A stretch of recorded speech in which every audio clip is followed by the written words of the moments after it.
This is the countdown to Whirl.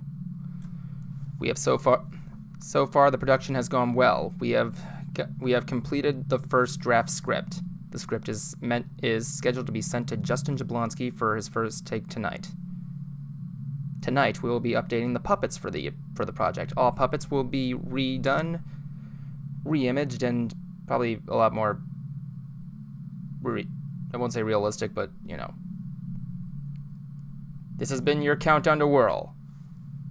Welcome to the show.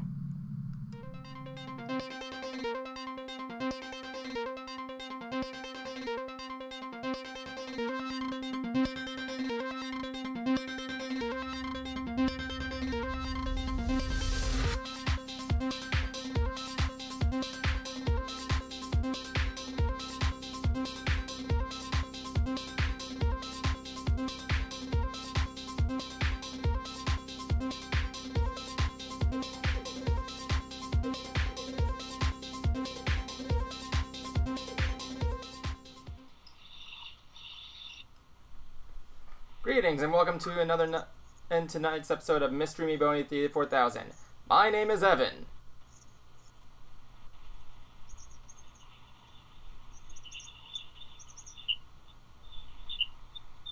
this the part where you're gonna chime in and say something, or are you just gonna sit there and not do anything? I was waiting for my cue. It was your cue. You said this is Evan. I'm waiting for her to be introduced, dude. Oh yeah, wait. Hold on. Not to mention I am coming in that well. What do you mean you're not coming in that well? The sound sounds a little muffled. Well, that's because I'm over here. You didn't hear a word I said? Can you hear me? Not really. You can't hear me? Yes, I can. Oh, good. Now I had to just take off the pop thing. Hey there. Thanks a lot, Justin. I was already in the hopes that you would not be a total douche tonight. You in that Equestria girl's shirt and the... I am Cruiser. Nice to see you all. No, you ruined everything. You ruined everything. Tonight's stream is gonna fail! Anyway, oh, don't give me the sad eyes. Anyway, tonight we have a very good show for you tonight. We got, we're gonna be doing a thing today where we're gonna be updating the puppets in prep for Whirl. I've also got a rarity sea pony I will be unboxing tonight. Nice. And of course, Cruiser has some good stuff for you too tonight as well. Good evening, ladies and gentlemen. Would you like to tell them what you have in store for us tonight, Cruiser? Well, Evan is working on, obviously, the puppets for the Whirl special we got coming. And we also got some MLP movie merch that we will be sharing. I know, I just shared mine. I just shared mine. Okay, but I can't see you. Yes, you can. No, I can't, dude. Yes, Did you turn off your camera? Well, maybe I turned off my camera because I didn't want to be too noticed. Why? What do you see? What do you see? Look at my eyes and what do you see? Now I see you. What were you looking at before? Forget it. Just tell me what. Let's just continue. It was not on my... You're coming in bad. Anyway, first things first, though. I completed the first line of the Guardians of Harmony line with my special AJ here. You can find a player on top of the fridge or freezer with the rest. The thing I was looking for was this, the soundtrack from the movie. I know it's coming off as backwards. See you guys there? You're coming up with bad reception. That's what I'm saying. No offense, you're actually your reception's actually not doing too well. Neither is yours. What are you talking about? I always get good reception. Anyway, sorry to interrupt you there. Let's just get into the nitty gritty. Ready? My first thing tonight, I'm going to be unboxing this beautiful rarity sea pony. I mean, if you want me to first, because I'm going to be doing the Whirl stuff while I do that. It says here, let me take a good look at at this pony here. Rarity. She has a curly tail, and there's her face. Look at her face.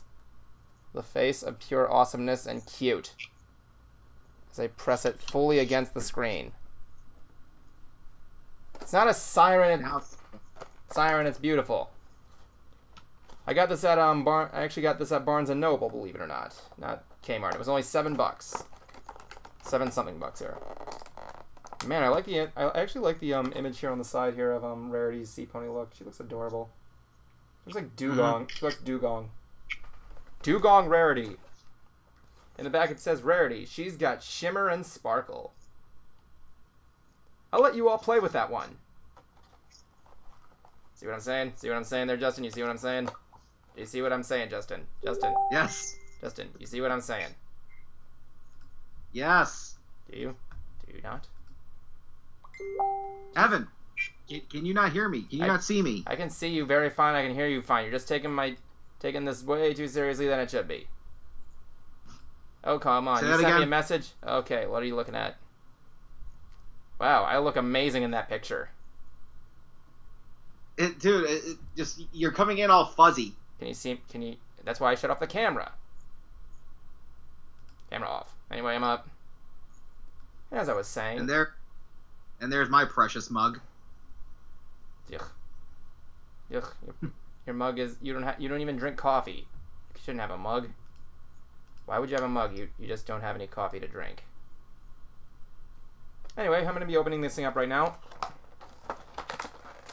Yeah, I can see you. What? I'm not seeing you. I'm just seeing myself here. I don't care. Anyway, you got a whole video. You can watch it backwards and you can see the miracle of birth. So apparently there's a treasure inside the seashell necklace she has. A treasure that I'm only going to describe much very well so you can understand what I'm looking at here. Crap, I hate when they do this to the brushy hair. Ugh, what does this one comment say? Well, we can't see it. Though they can, you can't. Mugs are very versatile containers. That's what Sharing Heart says. Sure, why not? There she is, right here. Look at this. She has like a little curly tail right here, as you guys can see. Like right there. She can balance her the beam on it. Call upon her. Call upon the sea ponies. Call upon them. I'm going to show you my screen for just a moment, Justin. So apparently in this necklace, there's a little surprise. Ooh, what is it? I'm going to look inside of it. Better be money. And I tore it off. Oh. It's a condom! I don't even know what it is. It looks like a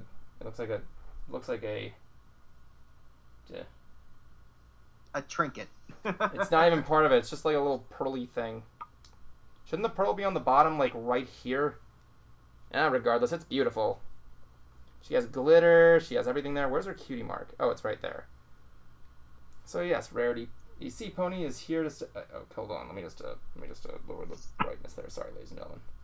Rarity the sea pony is right here and ready for action in her movie. To be honest here, we're going to be seeing the movie at a meetup that's going to be on Sunday, 2 weeks from now, October the 8th. If you guys are in Orlando and want to see us, we'll be having a meetup at the theater at Lake Buena Vista and down in Disney Springs, where I actually saw the Equestria Go movies. If you want to go there and join us, we'll be making a video of it soon to advertise the meetup. Justin will be there. I will be there. Zach probably won't. Let's see here. It's gonna be the day As I was saying, for the soundtrack, pretty good overall. At least my first impressions are. The first 5 tracks are from Daniel. They are the songs with the characters in the film. And production is completely different. It's not some digitized sound. It's actually orchestrated. There's actual instruments. Stop. The rest, let's see here. Actually, no, You Got This Together is with the main 6, and even Mac chimes in with his signature. The second song, I'm the Friend You Need, is from Cap, or the one character I'm looking forward to seeing the most. And it's kind of in the same attitude as Aladdin's You Ain't Never Had a Friend Like Me, sung by the Genie. Let's see, Time to Be Awesome, another with the main 6, and also with the Captain Solano, the pirate, if you recall the trailers. Let's see. One Small Thing, I believe that was the song that was sung by the Sea Ponies. And Open Up Your Eyes from Tempest Shadow. I am so looking for her as a villain. So much Build-A-Bear dog. Get out of the camera. What? Mohawk looks fantastic. The bust looks great. You're Her like- armor looks like a badass fight. Hold on. You're kind of lagging. Justin. Of course I am. Should I just log off and come back in? You want to. Go right ahead. Make my day. Well, Evan's not the only one who got.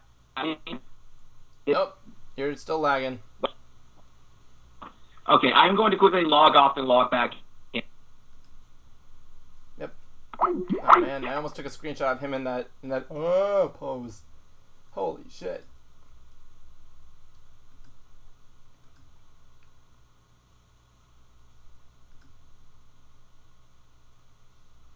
So, moving on tonight, we're going to be reworking the puppets tonight for a new, better look. We're going to be updating the lines. We're going to be updating the... Oh, wait, he's back. Here he comes.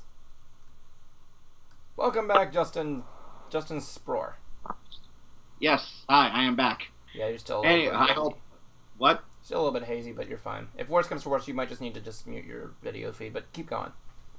But anyway, Evan's. I also got to see Pony, the new character, or at least one of them, Princess Skystar, which is kind of ironic considering she's a sea pony.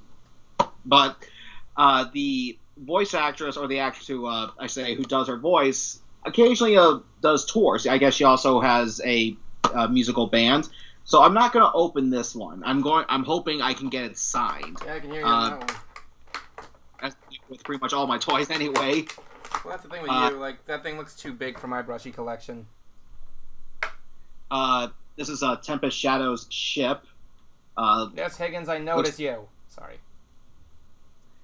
Looks just as badass as she does. I don't know if Emily Blunt, does cons, but we'll see what happens. Yeah, if not, then I'm probably just gonna open it. So Tempest Shadow's gonna be using the Green Goblin's glider from Spider-Man. Sure, she is. That's awesome. And we also have Storm King here. Hold on. I gotta switch you back to freaking before I do my work. Hold on. I gotta widen the screen so everybody can see the all-important Storm King. Yeah, Storm King with Grubber there. What I find pretty cool about this is that Storm King is voiced by Liev Schreiber, who played Sabretooth in X-Men Origins Wolverine. One of the only good things about that movie. So basically, we can officially say that Sabretooth is in My Little Pony. Except he kind of looks like Tyrek. What's that? He has the face of Tyrek, like the old school Tyrek. I was going to say a Yeti. Yeah, like he looks like a yetified version of... He actually kind of has Discord's face shape.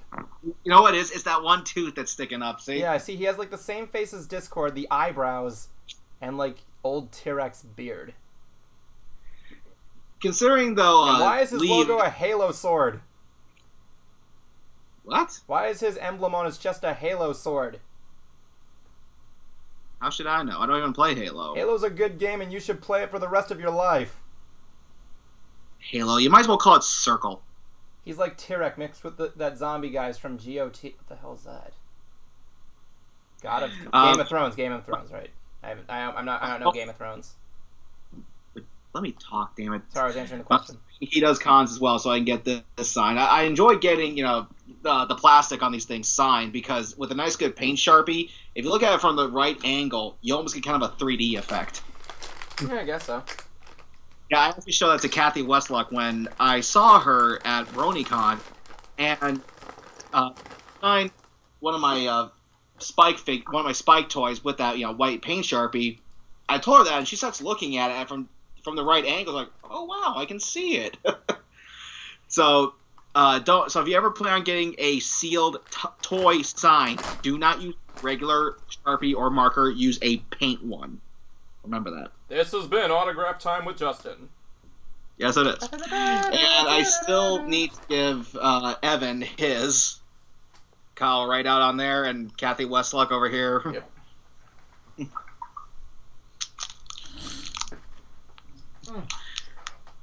Got it. I got candy corn. And Evan corn. I just got a candy corn. I just dropped it on the floor. And he ate food off the floor, ladies and gentlemen. It was a 5-second rule, and you can shut the hell up. Anyway, let me just I mean, we have fun here. We have fun here. Thank you. Do we have fun here, Justin? Do we have fun? Yes, we do. Yes, we do. We have fun. You're welcome. You're welcome. You're welcome. You're welcome. Anyway, I'm going to be beginning the new puppet thing, so that means I got to do the following stuff. As usual. As usual, I got to make the thing here. Characters. 4. This is how I make things here. I usually use the same base. This time I'm going to be doing something a little bit more professionally different. So first of all, I'm going to be using Turkish Casper, obviously. I'm going to put him in there.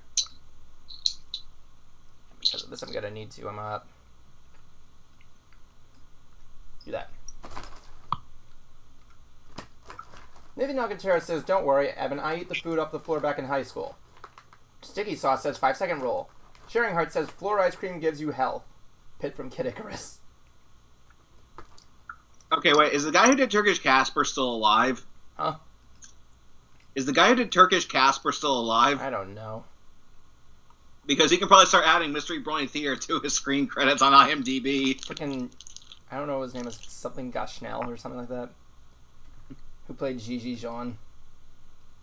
I don't know. He's just, Turkish Casper's just in there because he's in there. I'm not questioning it. He wants to hang out in the theater. I will not question anything.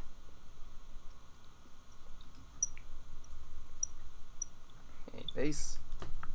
So I have to make a base puppet here so that way I can, Mario eats random mushrooms he finds in bricks and he's fine. That's a good point, actually. Wait, what? That's what Sticky Sauce 101 says. Mario eats random mushrooms he finds in bricks and he's fine. He's a fictional character. I don't know. Friggin' who was his actor in the who's that guy who played him in the movie? I forget that guy. I keep forgetting his name. Bob Hoskins. Bob Hoskins will always be our Mario. May have hated it, but yeah, rest in peace. Rest in peace. Rest in peace, Eddie Valiant. One time I found... Oh, Nathan Alcantara actually countered you. One time I found a muffin still in its packaging. Then this one time there was a bite-sized Kit Kat bar, and even though I told this cute girl it was on the floor, she still wanted me to share it. It's romantic. It's a very romantic moment you must have had. I would do the same thing, maybe. I don't know. Can I? Can I? Can I? Sure we can. But how big is this one? So that's the original base puppet there. Skeeter says hi, everyone. Yes, your rescue cat is adorable. Why isn't this not a stream without his cats? Who knew?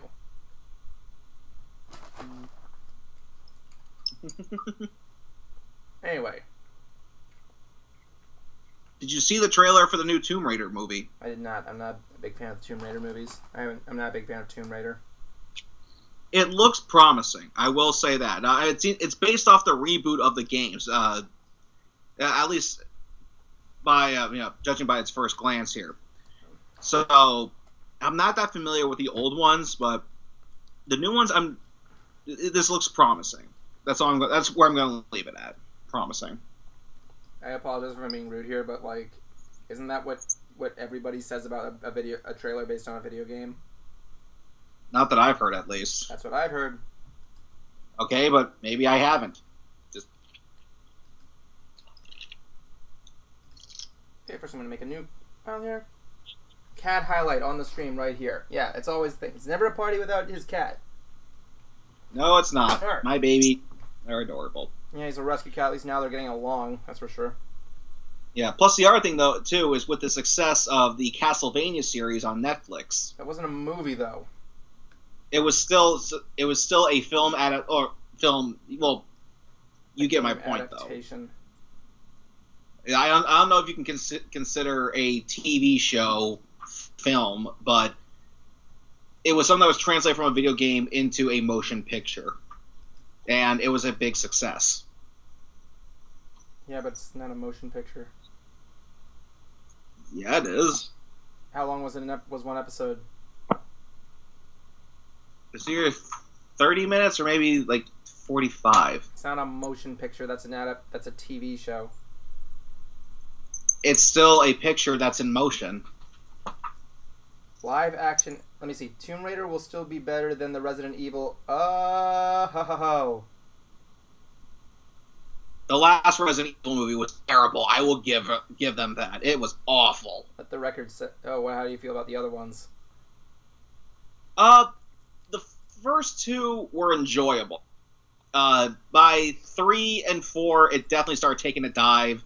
5 and 6, they tried to get it back up, but ended on such a horrible note. Well, the original It was a TV series limited, but yet seen as a It wasn't a TV series. It was a made-for-TV movie that was in 2 parts. No, it was a TV miniseries, dude. Was it, or was it like that? Usually a miniseries contemplates in doesn't usually contemplate in like several hour-long episodes. That's usually like a made-for-TV movie. I think we're gonna need to Google this. So yeah, I don't know if that's gonna work on that one. Anyway. Oh, by the way, this soundtrack also has a cover of "Thank You for Being a Friend," the theme song to the Golden Girls. Nice. Which you can officially say the Golden Girls are canon now with the MLP universe, which means we got White Pony. Sharing Heart says, and now I must check Castlevania on Netflix. Thanks for adding to my ever-growing list of things to watch that I never will watch. Oh, no problem. You're welcome. I need to catch up on Mystery Science Theater as well as JoJo's Bizarre Adventure Stardust Crusaders, which I'm really starting to get into. I started watching Ninjago, so I can have some context for the movie. I don't know what that. I never got into Ninjago. I thought it was kind of stupid. According to Andre, it's probably good. Don't get me wrong. I'm just not a big fan of it when it came out. Well, according to Andre, the Black Nerd, he says it's Lego Power Rangers. Yeah, that's what it basically is. From what I pieced together, from what I remember.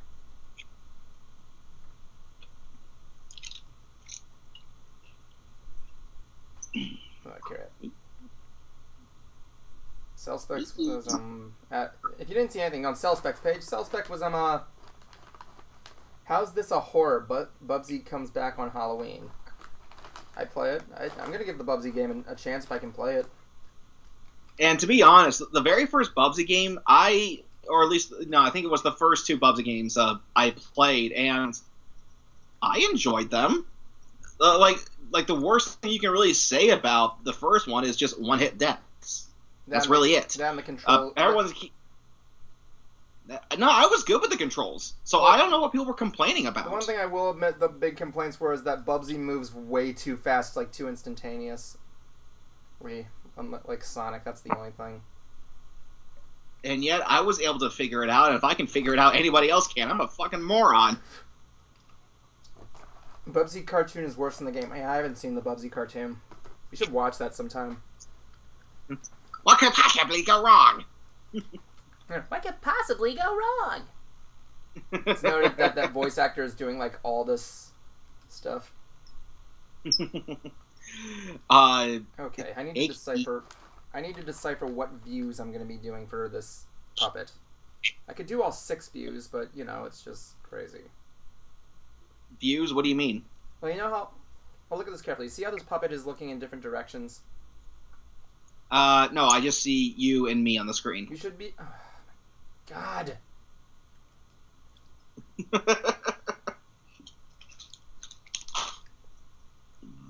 I'm not skipping you, Higgins. You're just typing stuff that's not appropriate in the filters. I can't help it. YouTube's content stuff. Give me a break. Okay, so anyway, what do you want me to see here?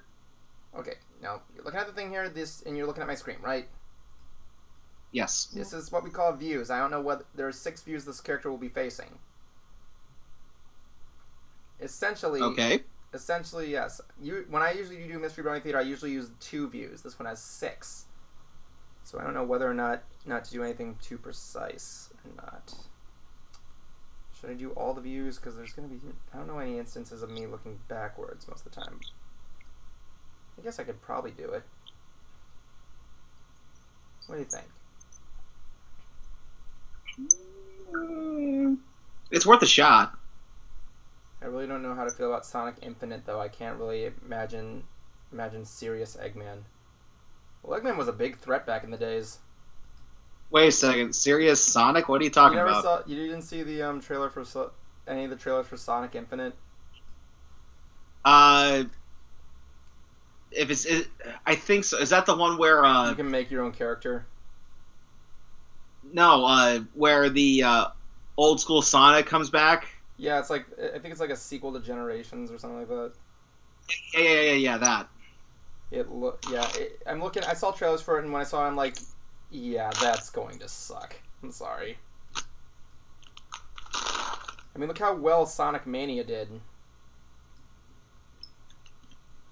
Can confirm Sonic Forces will not be better than Generations, but it will be okay. That's a good way to put it, Higgins.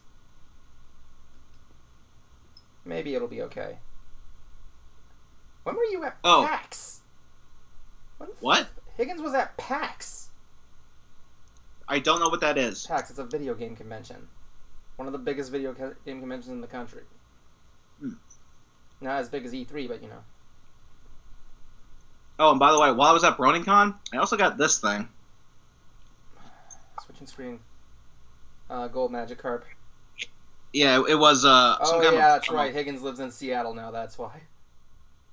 Oh. You being all fine and dandy. Yeah.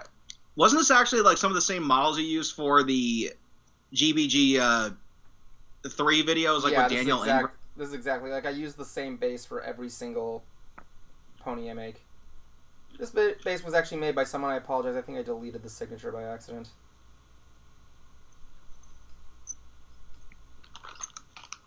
See if I can bring it back up. There was no signature on this, I believe. It's at the end of the credits there. She was the one who designed this puppet page. So she was the one that basically did there because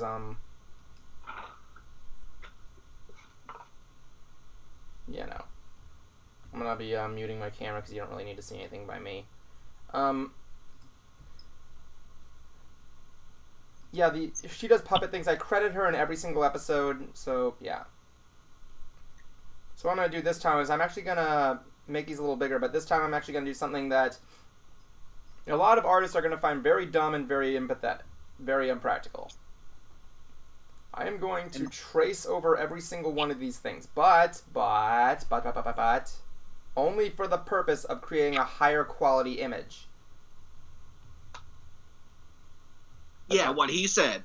I'm not selling shit. I actually promote this person every single episode. So yes, I'm only tracing this because to make a high quality image. There, I said it. So now to get the side one. So this is going to be a hard puppet to make.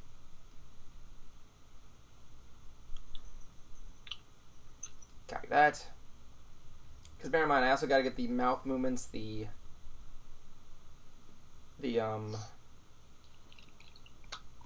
I have to get all the mouth movements in there. And you also got to get the eyes. Because things are, like, very much heavily difficult to comprehend.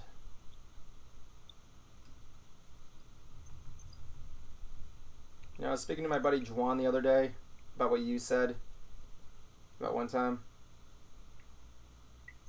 You're going to be a bit more specific than that. Okay, I have a buddy of mine in Philadelphia. His name is Juwan Higgins.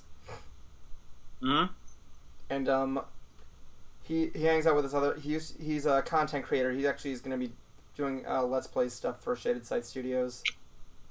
Still an idea in part. Really? Yeah, it's still an idea and stuff because he has the technology and everything where I don't. So, here's the thing. Now he has a buddy that he hangs out with named John Winters, if you want me to be more specific. And he's always a jerk, kind of a jerk to me. Mm-hmm. Evan has another Higgins. And one day you were looking at his at the comment section, and you're like and you kept asking like, Evan, why is this guy is this guy just like? You asked me two questions. Once you asked me whether or not he was gay, because he looked gay, according to you. The other time you asked me like what his problem was, whether or not this guy is just a troll. And yeah, that was just what I remember. Just fun facts, memories. Memories. If I can edit this thing right now, I'd make the entire screen monochrome and then just put a giant neon sign that says memories. And let me guess, you don't remember any of this, do you? The second one I vaguely recalled. Yeah, I told him. Yeah, that's why I told him. I keep telling him, you know, I'm gonna be honest here, man. Everybody in PA that has seen your comments actually hates you. I'm just gonna keep it that way. Like, if I ever meet you in real life, I'm saying, yeah, like, I'm not talking to you. You're a jackass. Why not? Where the fuck? Where's that? Oh, a line. There's what I'm looking for. Line that shit. Got to go layer. I got to go to the layer page and do all this shit. Need to go grab a floss pick? Yeah. Sure you do that. I got candy corn still. Good for you. Candy corn makes the world go round, and then the government takes it away after Halloween.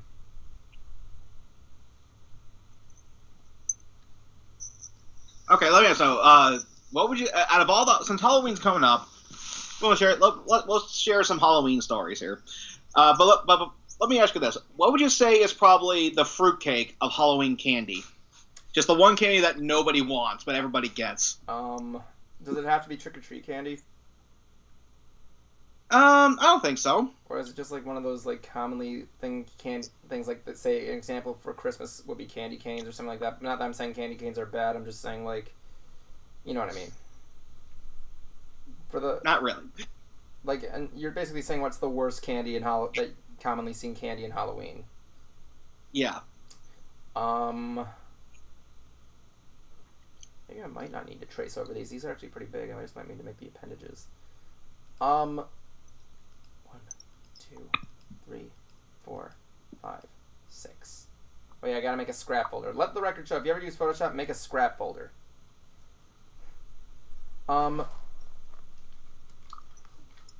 Chicky Sauce 101 says a rock. Sharing Heart says black licorice. Licorice. I know what I said. Anyway, I'm up. Me? Like, candy's the one thing that you see there, but there's always going to be that one candy that everybody hates. I can't remember one offhand. I was going to say popcorn balls. Oh yeah, popcorn balls are pretty bad. Did you used to do that thing where you filled the glove with popcorn and put candy corn as the fingernails? Yeah, I remember those. They were really dumb. They weren't even. It wasn't even buttered popcorn.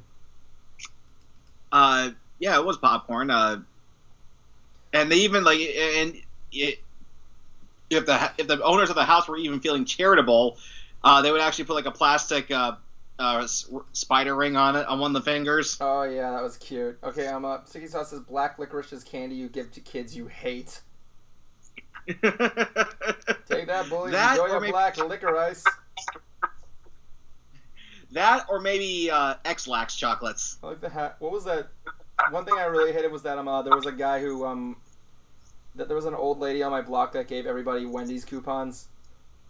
It's like, get a free slushie at Wendy's. Or whatever they're called, you know, it's like a free slushie, it's free, happy Halloween. But like, one kind of candy that some people have complained about, but I don't remember ever getting, were those big orange marshmallow peanuts. Oh, those little at the fair peanut things. Yeah. Yeah, like, I never got those. Like, I only remember having, like, a couple throughout my entire life, and I can't even remember what they taste like. Oh, yeah. Sticky Sauce says, worst I ever got, no kidding, was an IOU note. No, I did not finish Driftwood, Higgins, and I never want to read it again.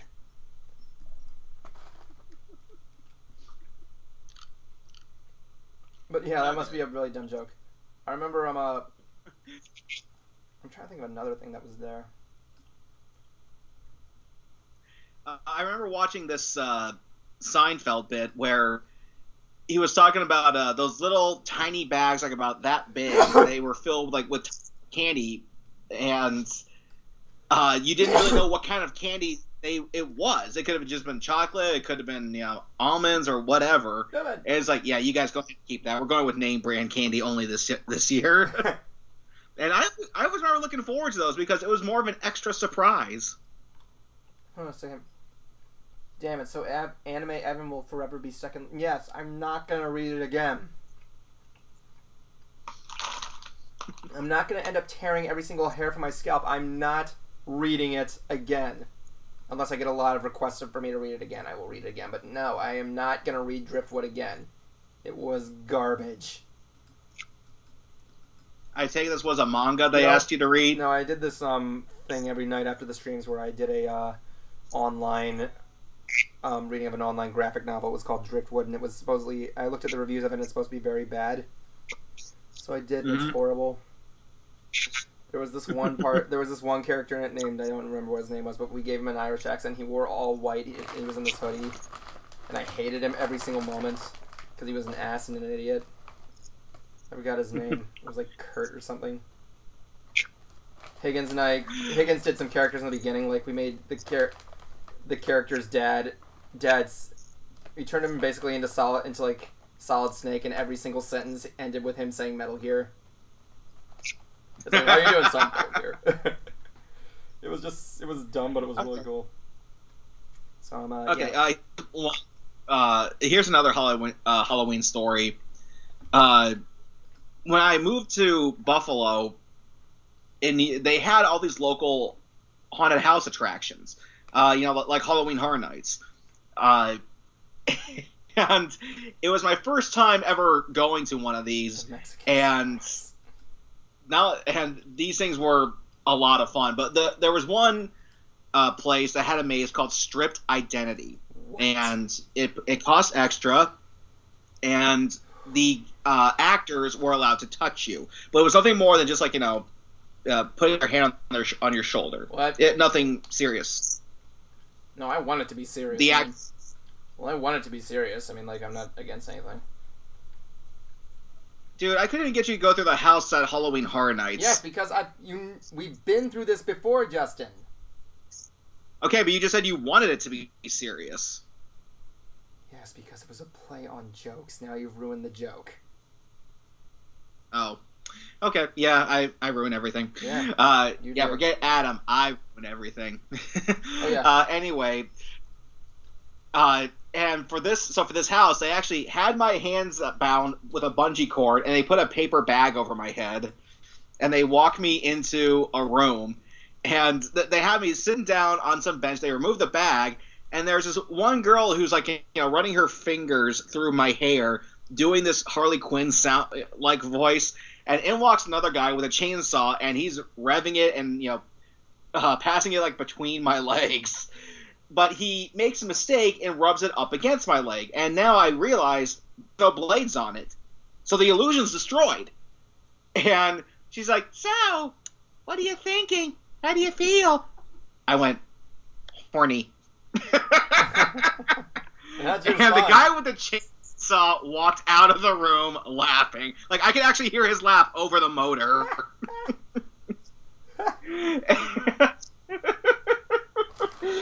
And so they moved me on to the next room, and I had to actually dig for like a cockroach in some tank, and then actually give it to another guest in the room.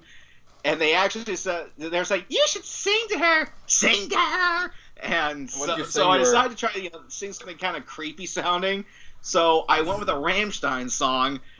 Oh my God. Because because they're German and creepy. Chicky Sauce 101 So says here- chainsaw crotch attack.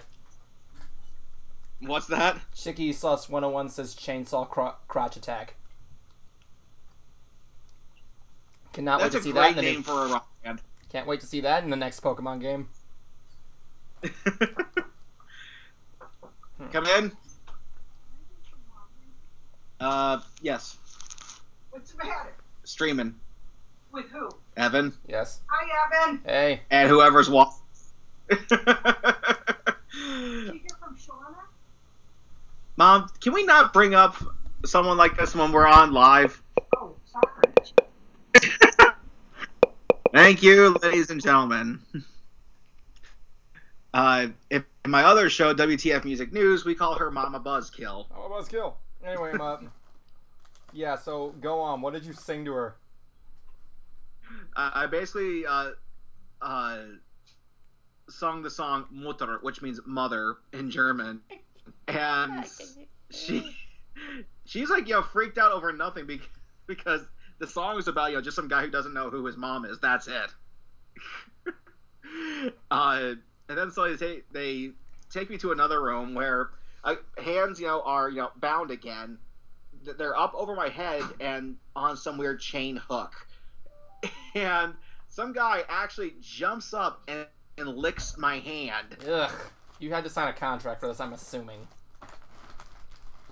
I don't know if that was in his script or he just did that on his own free will. What if But sorry, Nathan Alcantara says, what if a horror movie killer entered The Purge? Which horror movie monster would you like to see rampage legally? To which Sticky Sauce 101 says, if they rampage legally, is it even technically a rampage? Well, yeah, a rampage is usually a spiral of emotion.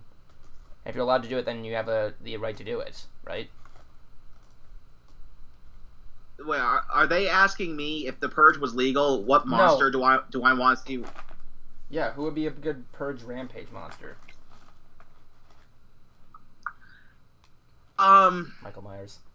If we're going with a monster that's on 4 legs, I would have to say one of the creatures from Silent Hill.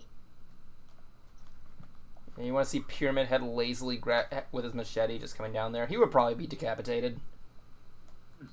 Well, no, not him, but there was a monster. I can't remember the name of him, but I saw him in Silent Hill Origins that I thought would make a pretty good.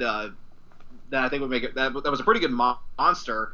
But I also believe, would be cool to see happen during the Purge. Do you want to know who I choose? I choose Nemesis because he basically is made of everything that would be legal during the Purge. Think about that for a second.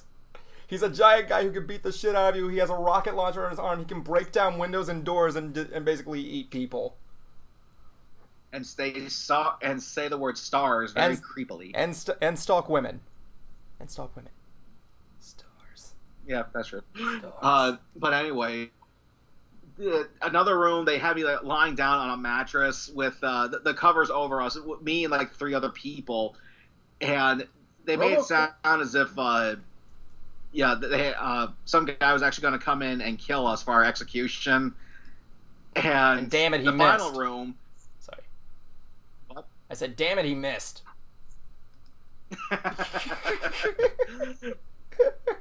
The final room, though, was kind of a Saw-styled room where basically they put me in a cage and I had to find a key by digging through a toilet with random stuff in there. What was in there? It was basically like soggy cereal. Ugh. Why didn't you just put your hand in your shirt and then just do it? Why not? What? Why didn't you put your hand in the shirt and just do it? Wait, when you did you check the toilet lid on the top first? No, because I don't believe those had the tanks. Oh yeah, because that's what happened in Salt. The guy looked there, he's like, after he puts his hand in there, he's like, nothing's solid, and then he looked in the tank, and then he's like, oh, you gotta be kidding. Alright. And another horror attraction had this other house where you were basically zombie mates. Sorry, Justin Jablonski made a comment here that says hashtag Justin ruins Saw. I don't know how, but okay. Can you do your best Inspector Gadget voice, please? Who, me? No, Higgins wants me to do it. Well, anyway. But no, I want to hear your Inspector Gadget voice. I don't have one. Can't do the whole Go, Gadget, fuck the Clayton. Go, Gadget, give a fuck. Go, Gadget, give a fuck. Go, gas Viagra. Gas Viagra. Go, Gadget. Go, Gadget. I don't know. Circular Saw.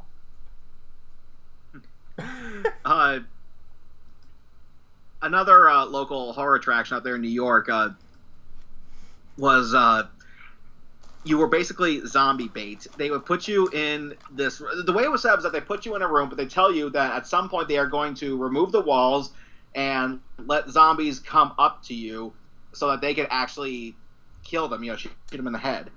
And they put a blindfold on you, and whenever they shoot them, you could actually feel stuff spray at you, like they just got shot. Yeah.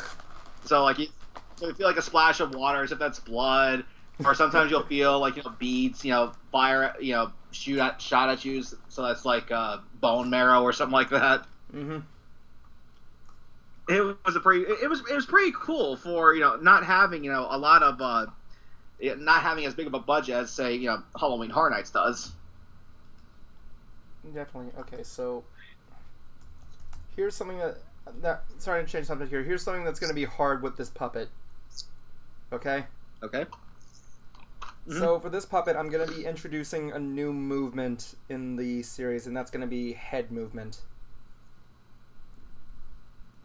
I'm going to keep it kind of simple with just nodding kind of, you know what I'm saying? Mm-hmm. But it's going to be painfully hard. So yeah, I gotta think about how I'm gonna do this.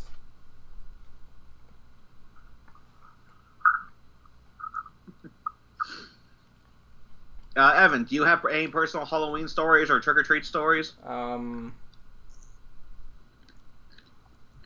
interesting, I'm gonna say that. Remember one time we had a house in my neighborhood that did this one year and then they did it permanently, so I'm walking up to the house and they were doing this to the other kids. I thought they were going to do it when I was walking up, but we went up, got the candy in our way, and we're like, thanks, happy Halloween. We go back there, next thing you know, behind us, these guys are revving a chainsaw, and we go, going, wah!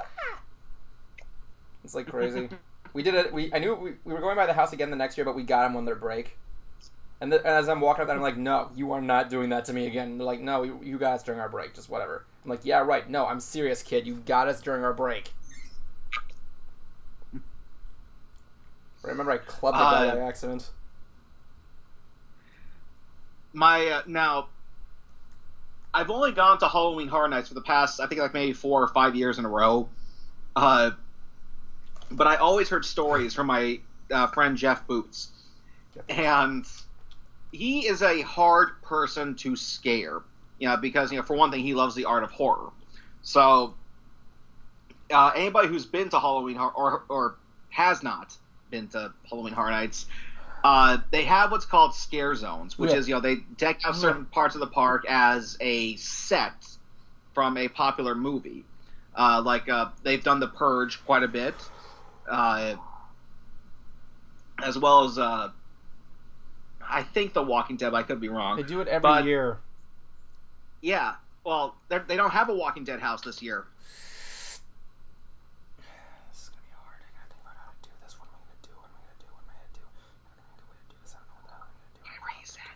Anyway, yeah, but I gotta be picky of how I'm gonna erase it. I gotta remove the horn too. Oh, I see. But they have people, jumping out from hiding and trying to scare you in whatever way they can. Revving chainsaws or just yelling boo, whatever. And my friend Jeff and his friends were walking past, some building, and someone jumps out of the window revving a chainsaw, and his friends take off screaming. And my friend Jeff goes, "Is that a Craftsman or a Black & Decker?" What did he say? How did he react? What's that? How did he react? The actor, he went back into hiding with his head held down, like. Oh, I'm not getting my paycheck. My dad did something a little similar. I got to take my brother and my dad to the one in Buffalo when we lived up there, and we were going through a house, and because I'd been through it before, I knew where all the scares were coming, but I did not point them out. And this person, jumps out of this corner, and chases me and my brother down a hallway. My dad, who was behind us, sneaks into his hiding spot and closes the door so that when the guy, opens the door, my dad jumps out and scares him. Wow, your dad really doesn't take anybody's prisoner there. That's the best thing, like... My dad goes, "Come on, I scared you. Come on." And you eventually became, like, the best. He officially became... Did they throw him out, or did they, like, just go with it? Oh, no. No, they didn't even report... They did not even report him. I would've. I mean, I think they just kind of realized, okay, he got us. Yeah, you made it, sir. Thanks a lot. I mean, this is the guy... I like how your dad's, like... Justin's dad's, like, the biggest nerd buzzkill ever. Yeah. Like, I love that story. You gotta tell him the story about the end of the Lord of the Rings movie. I love this story. My dad, like Evan said, not only just a nerd buzz killer, but also just your stereotypical father. Loves sports, prefers realism in movies, has like no imagination whatsoever. So he takes my siblings to the movies to see the last Lord of the Rings film, and my dad is bored out of his mind. Well, yeah, granted, I'm not a big fan of the Lord of the Rings movies. And it gets to, and after like 15 different fake out endings, it gets to the last one, and Frodo is finally saying goodbye to everybody. There's a boat that's waiting to take him off to sea, and he's still saying goodbye to people. And my dad stands up and yells, "Frodo, get in the fucking boat!" I think he made 15 that night. Oh my god. Oh my god. Now granted, I don't know how packed the theater was, but I do know he made some new friends. Did the audience laugh or something? I think a good amount of them did. Oh my god, get on the fucking boat, Frodo! Get on the fucking boat! Oh my god, it's funny because I actually am not a fan of the Lord of the Rings. I'm not either. Those movies go on forever. The thing is that I just don't understand the contents and stuff. You know what I'm just realizing right now that I'm building this puppet? Why the fuck am I making a Pegasus? Because we don't have one in the show. Yeah, we did have one at one point too, actually, but one died. What happened to your band, Squidward? They, died. Oh, my band! Oh, I like that one. Going on with some of the other stories that happened at the Buffalo one, because there was like 3 different ones. Okay, hold on. Sticky Sam says, imagine a person in the audience doing a Gollum impression. Yo, ruins it. I think he saved it. Okay. I don't get it. Anyway, point being, like I said, the only reason I hate the Lord of the Rings, I don't hate the Lord of the Rings movies, but I respect them. I respect them very much. If by all means, I think, oh, now I see what my problem was. Hold on. If by all means if you like him, good. I respect it very much. I mean, I'm aware that the Return of the Kings movie has what is said to be the best battle scene in all of cinema, and but like I just have a hard time following what's going on here. I don't know who Saruman is. All I know is and as well as the characters just want him dead. May Christopher Lee rest in peace. May he rest in peace. May he rest in peace. And Dennis Hopper. Dennis Hopper was in that movie? I think he was in the first one. Who was he in the first movie? He was one of those wizards, I believe. Gandalf or Saruman? Dennis Hopper wasn't Gandalf. It was Richard Harris. Saruman, and Saruman was Christopher Lee. I swore Dennis Hopper was... He couldn't have been in Lord of... Dennis Hopper died before Lord of the Rings, I believe. And also Higgins, nice USB hub.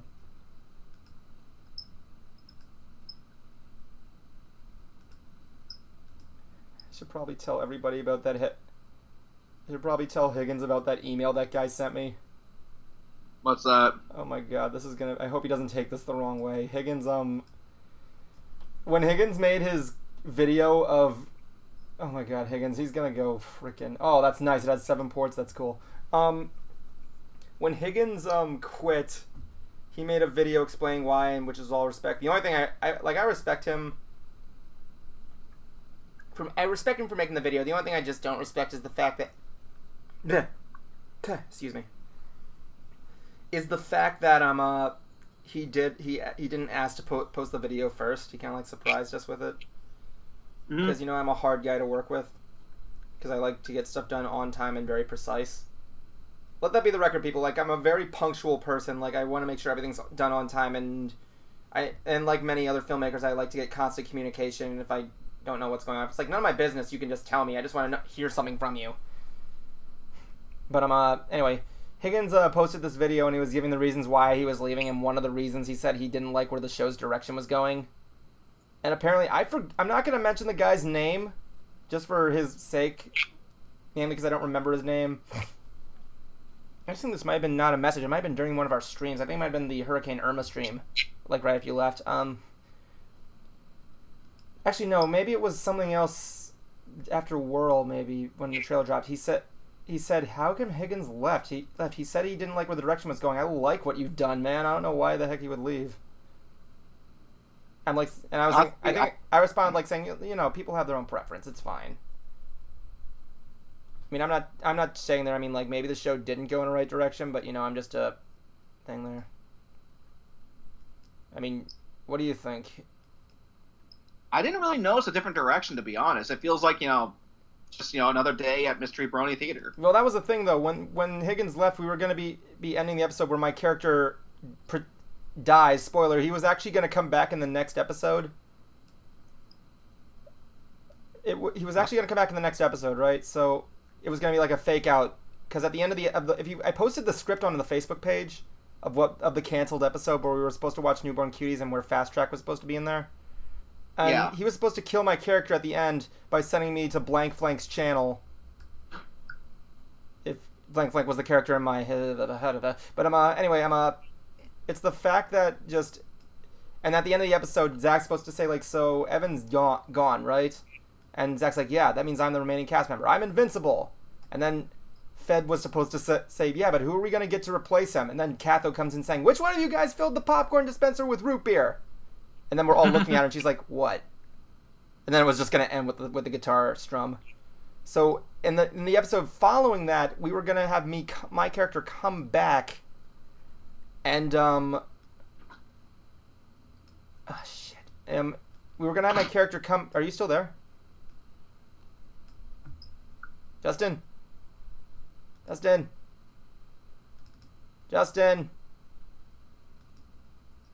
Great, I can't finish the story without him being in the room. Justin, don't leave me with them. Justin, do not leave me in the stream with these people.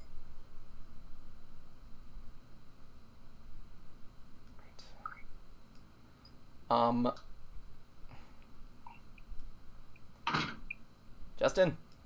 Yeah. Where'd you go? Nobody lets an old man take a piss anymore. You're not, never mind. Anyway, what happened was, in the next episode following was the fact that,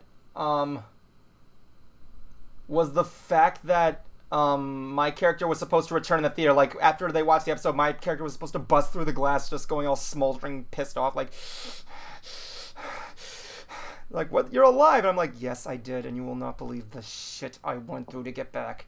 And I was actually going to talk to Brony to get the other analysts to see if I could break into their videos and trying to, like, travel between dimensions. Like, I'd appear in their video and go, like, nope, and I'd just go back, like I'm trying to find my way back to Mystery Brony Theater.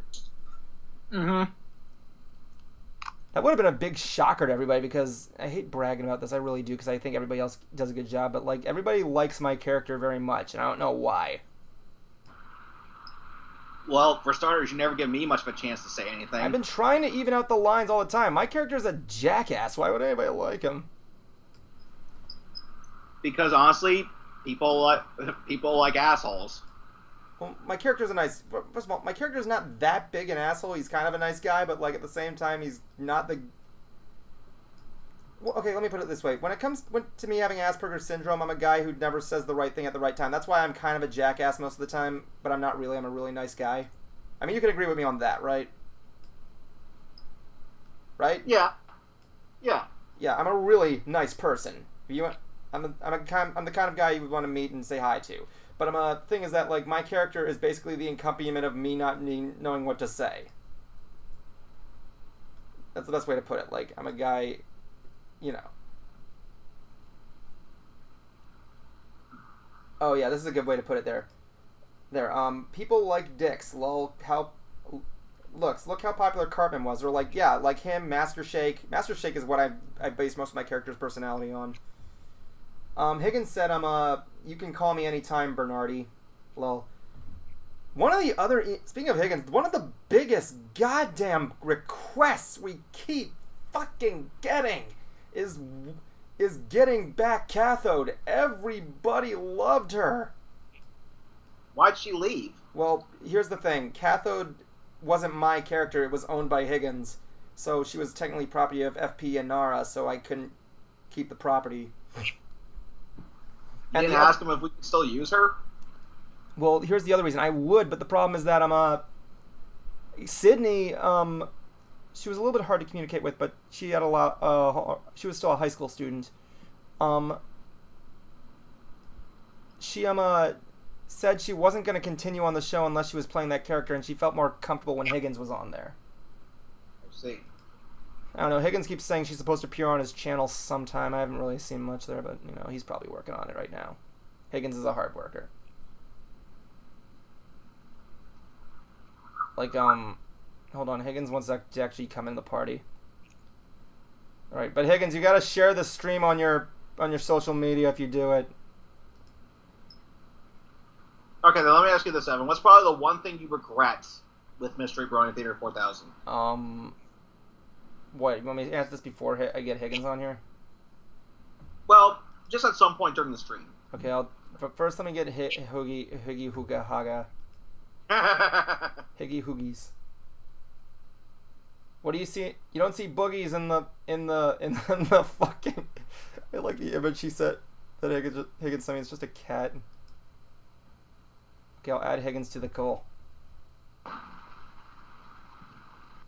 He's not picking up. He's not picking up. Oh, hello. Hey, what's up? Is that a cat dressed as Jonathan Joestar? Never mind. Anyway, I thought I was looking at your. I just got here. You're already spouting JoJo to me. Nice. Yeah, job. I got it. Did you get my email, by the way? You sent me an email? Yeah, that message about that JoJo joke that I'm doing for a collab to see whether or not it would make sense in context. The message thing. Yeah, did that? Facebook.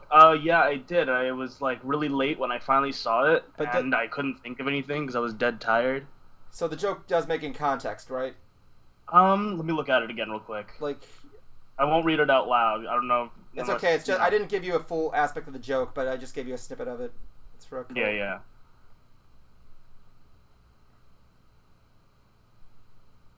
Higgins is reading the joke. She's supposed to look in the mirror and she sees a spirit appear behind her, and we're trying to make a stand joke. Well, I mean, if you wanted to take mirror stands, because those do exist, there's 2 of them, oh my God. Into consideration, I would recommend doing some research on Hanged Man and Man in the Mirror.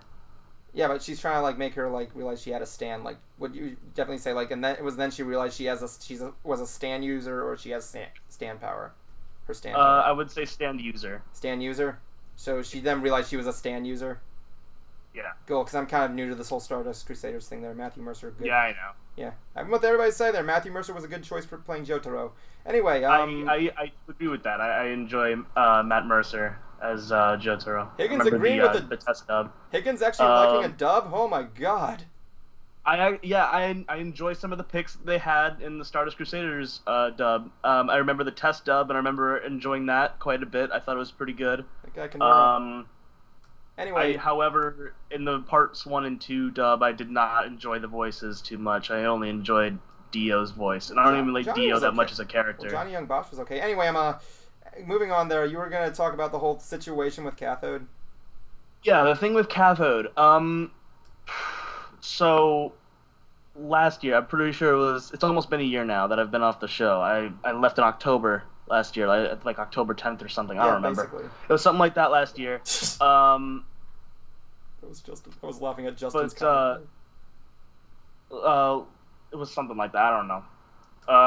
The thing with Cathode is when I originally made the character back in 2014, I was originally going to use Cathode for some of my projects. It was a character that I definitely had ideas for. I originally didn't even plan for Sid to become the voice actress for Cathode, but that worked out really well in the end. The thing is now, though, as opposed to when Cathode was on NBC 4K, is now, and I don't know if you saw my big post, because I made a huge post on my Facebook page today that I barely use anymore. I made a huge post explaining what's going down this week and what's going down in the future. There will be some animated content on my channel. I'm currently outlining a bunch of that stuff. And that's where that's Cathode's new home, I guess. My brand, I guess you call it, or whatever, is called Fusion Powered, and there's 4 characters in it. Both the designs for Higgins and Cathode have been reused for this. So, I mean, sure, Cathode's not here anymore, but for those who want to see Cathode, so for those who want to know what happened to her, I mean, maybe it's not directly in relation to MBT 4K, but for those that want to know about Cathode and want to see Cathode and all that stuff, Cathode will be on my channel. And she'll probably stay there. You know, she'll definitely stay there. She's part of the Fusion Powered cast. She's not going anywhere. I mean, she's not exactly the same. Higgins and Cathode are not the same Higgins and Cathode that you knew on MBT 4K. Yeah, you turn them into different characters. Turn them into giant robot cats.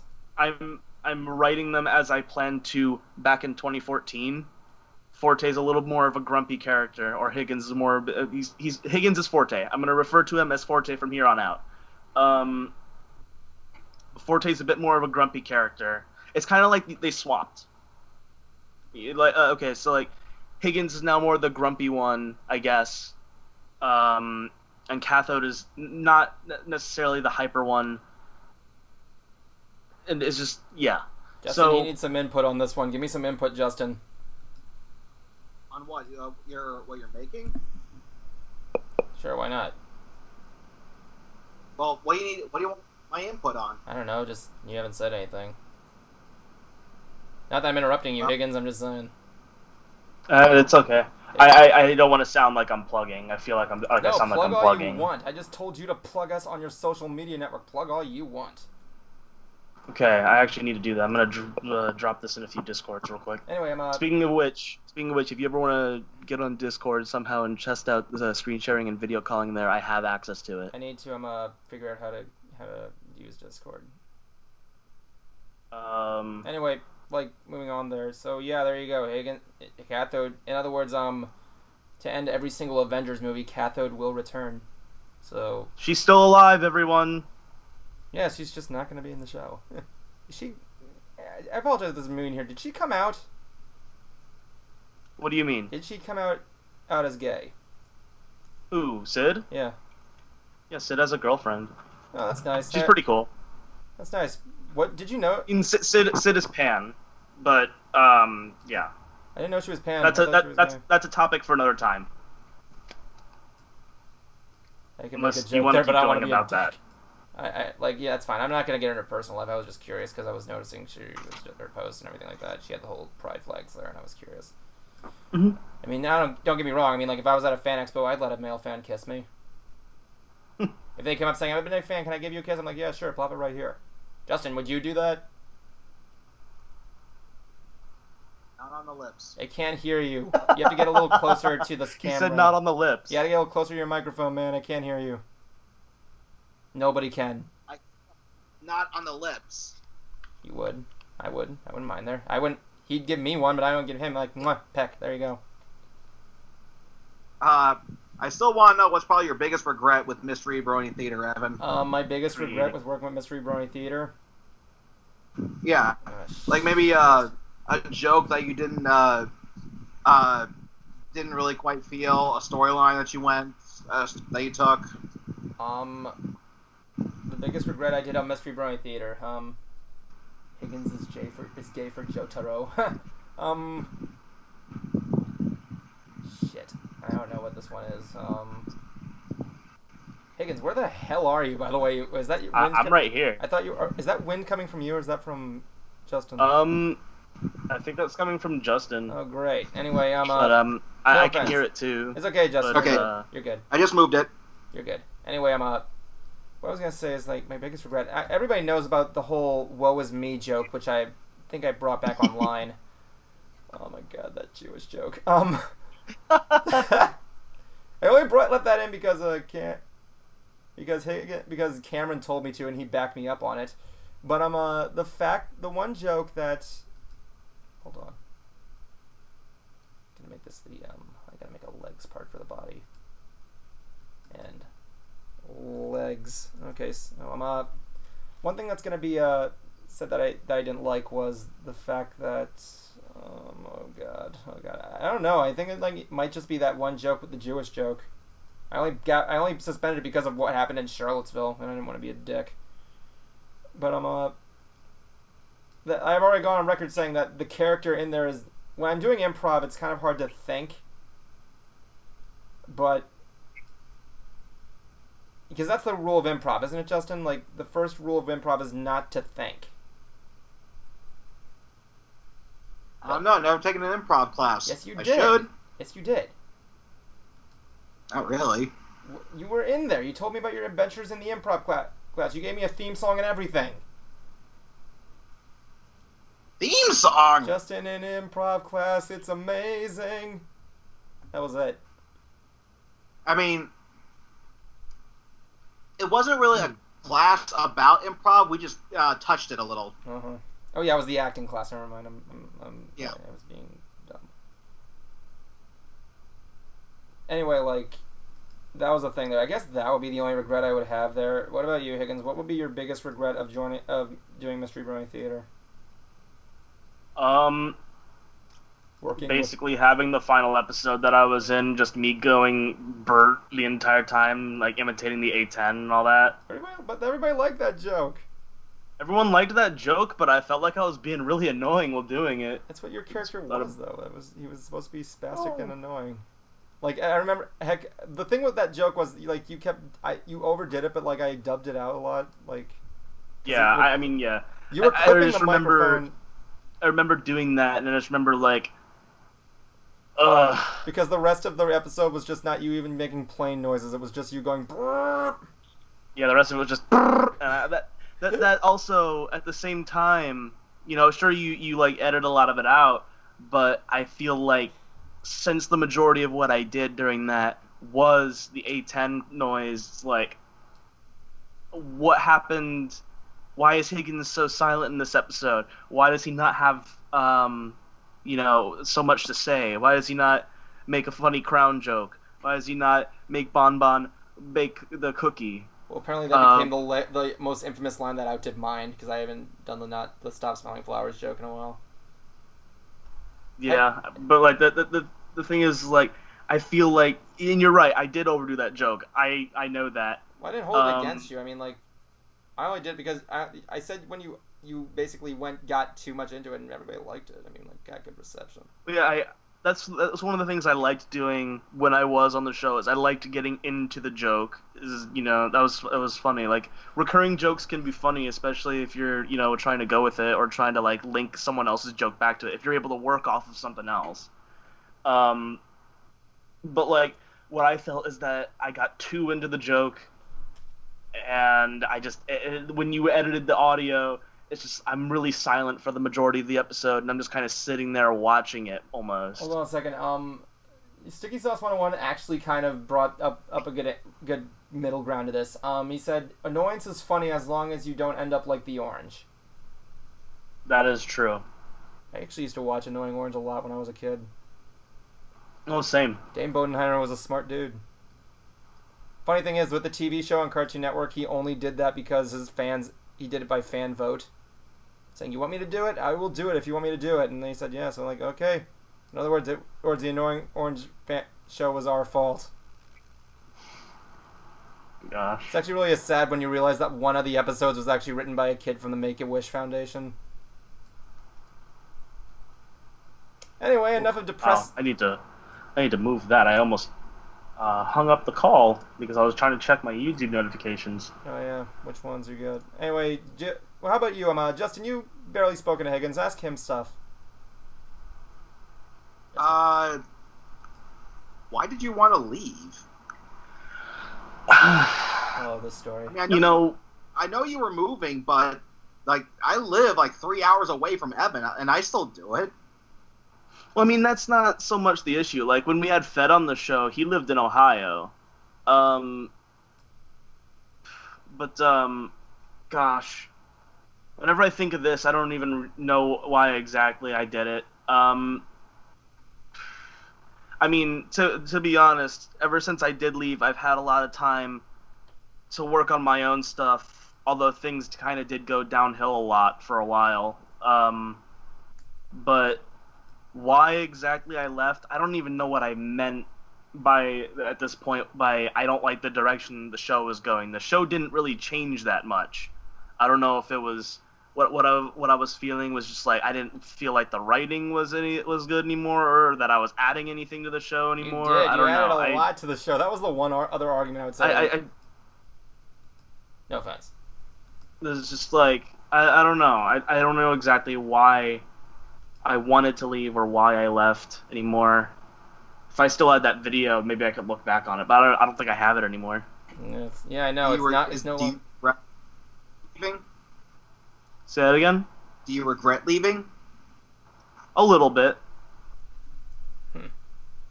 All on tape, people. All on tape. Because I know when things went downhill for Evan, and he just needed somebody. He and Jason were in a bit of a panic. I just said, "I'll do it." I mean, I really got nothing to lose, and who knows? I might even get some new subscribers. So for me, like, I didn't even really notice. Think of a possible reason as to why somebody would want to leave, because it's not a real demanding gig. Oh no, I'm gonna stop you there, Higgins. Yeah, I'm a demanding person. I'm just gonna say that. You have not been real demanding towards me. That's because you've been fulfilling every single task I got you. I asked you, like, instantly. I mean, at least within the same time, I haven't like completely given up on the whole riffing thing, because I'm still doing riff ponies. I just gotta get out to conventions. It allows me to travel, it allows me to see people that I don't get to see too often. So. Well, that's the thing. Like with riff ponies, when was the last what was the last riff pony show you did? The last one I did, yeah, was PhillyCon last year. Yeah, I know. Oh yeah, PhillyCon, which I'm trying to go to sometime. If you go back to PhillyCon, I'm going to frickin' crash your panel take over. Anyway, if we're still talking later, I have a few stories for you. Like I know PhillyCon had a hard start last year, but from what I saw, it got some pretty good reception. From the people. By that, do you mean And I'm sorry if there's any PhillyCon staff watching right now. I'm sorry. It was By that, do you mean barely getting enough attendance for even not even good attendance for a first-year convention? Like they had maybe 200 people show up over the course of the whole weekend. that was more than Gala 1. Well, yeah, that was more than Gala 1, yeah. But also the Gala 1 also, and the people who are running the Gala had more ways to actually spread themselves, and they actually had good signage, for one thing. They didn't have a vendor uprising. Well, that's the thing. I think it was I don't know much about the vendor uprising thing, but like, it's the fact that it was their first year. They didn't really know what was going on. They are coming back, and I would definitely see that if they wanted me as a They guest. said they're coming back, but I doubt it. The convention's in October, I believe. Last time I checked, I might be wrong. I was thinking about going, but I couldn't because it was Bruce's wedding. PhillyCon 2018 is what they're saying. Oh well, if they do, they do. They don't, they don't. You can't handle the thing. There you go. Anyway, what I was gonna say if they do it again, and you know things are looking better, oh, you know, fuck. sure, I'll try Oh, to fuck, go. fuck, fuck, fuck, fuck, fuck, If I have a reason to go, the only reason that I would have to go would be to do Rift Ponies. I made a mistake. Apparently, for the last couple of hours, people were looking at I was when I was doing when I was having that conversation, I wasn't sharing the desktop. It was only on the freaking title card. Sorry about that, ladies and gentlemen. Anyway, yeah, like that's the thing. Like, how many people are in Rift Ponies now? Well, I mean, we still have the main three. Cal Payne had to leave because, you know, he's kind of retiring from the whole thing. Whatever. Like, But- from Rip Ponies or just MLP altogether? From MLP altogether, from what I was told by Thoth. So there's the main three of us, which is Thoth or Brian, you know, my friend Thoth, which he's actually currently on another stream right now. There's Essential, and then there's myself. We've had help from a few other people, like Toon Critic, and Little Shy. If you know who any of the either of them are, Shy, I know you probably know at least one of them. I know You Little have Shy. to. I know who both of them are. I think he good. knows who it is too. You know, Little Shy is one of our buds. I haven't talked to him much because, you know, they, for some reason they refuse to get off of Skype, or even try to get off of Skype. And so I was behind a lot, and also just like, sorry, I hit my microphone there. This isn't stuff I should be going into, really. if you don't want to But go into it, it's fine. We don't communicate as much as we should. It's fine. And yet you have more Twitter followers than me, so like, yeah, it's weird that way. Like, are you the one that makes the videos for that? Thoth makes most of them. No, Thoth can edit who knows. I think I made maybe one or two of them. Alright, so... Okay, so I'm going to ask you this one here. You saw the trailer for Whirl, right? Yeah, I did. Okay, answer me this. What was your... when you saw the trailer for it, what was your initial thoughts? It's actually something I'm really interested in asking you. What is this? Why is the water clipping on the ground? What? Clipping on the But then I ground? watched it What do you- again. And I'm like... Then I was more like, just what is this? What is this going to be? What is that? What is the plot here? And then you know I have Cell Specs in there, so... And that was the one thing people saying, that when I said Cell Specs was going to be playing the main title character, everybody's like, what? Seriously, What's wrong with everybody was curious about how the hell I came into contact with Cell Specs. I'm thinking to myself, I just messaged her, that was it. You know who she is, right? I think Yeah. so. Hey, I'm sorry, Justin? She's the one that wears like the bandana on her hand. Yeah, on her you head. met her, didn't you? I don't think I've met her. I thought you did. She was at I know she was at BronyCon. If she did, I didn't get a picture with her. Yeah, you just got the person with the bandana. She has a pretty good amount of subscribers. Last time I didn't really talk much about like they have the random guy who I'm sorry, looking at Fluffinars. They have the random guy who is an assistant writer. Yeah, with Peanut Butter Brony helped me out there. It's really looking forward to that. I mean, he's a good writer. He's writing can I tell him about the one book you're writing there, Fluffernutters? I don't want to reveal too much. And... Other Justin, which by the way, dude, get on FH more. Get on Discord more. We miss you. We miss your bad memes. My memes. I didn't make any memes though. I'm talking to Fluffernutters. He's in my Discord. So. Oh, I see how it is. Okay. But the thing is that just I can imagine if I were to go on any of your Discords, nobody would like me. About that. Anyway, my Discord just recently got a new channel for posting trash. Oh boy, I wonder how this is gonna go. Originally, it was called Ellie Posting in reference to a character from an anime. Now it's called Burndy Posting. What? We have a chat called Burndy Posting. And what? It's just memes and everything there. And it's filled with like pictures of trash cans. I'm serious. Is my face over one of these trash cans? They're all like Japanese trash cans. Let me take a picture of it real quick. You should put this on stream if you I want can. to see this. I want to see this. I want to see.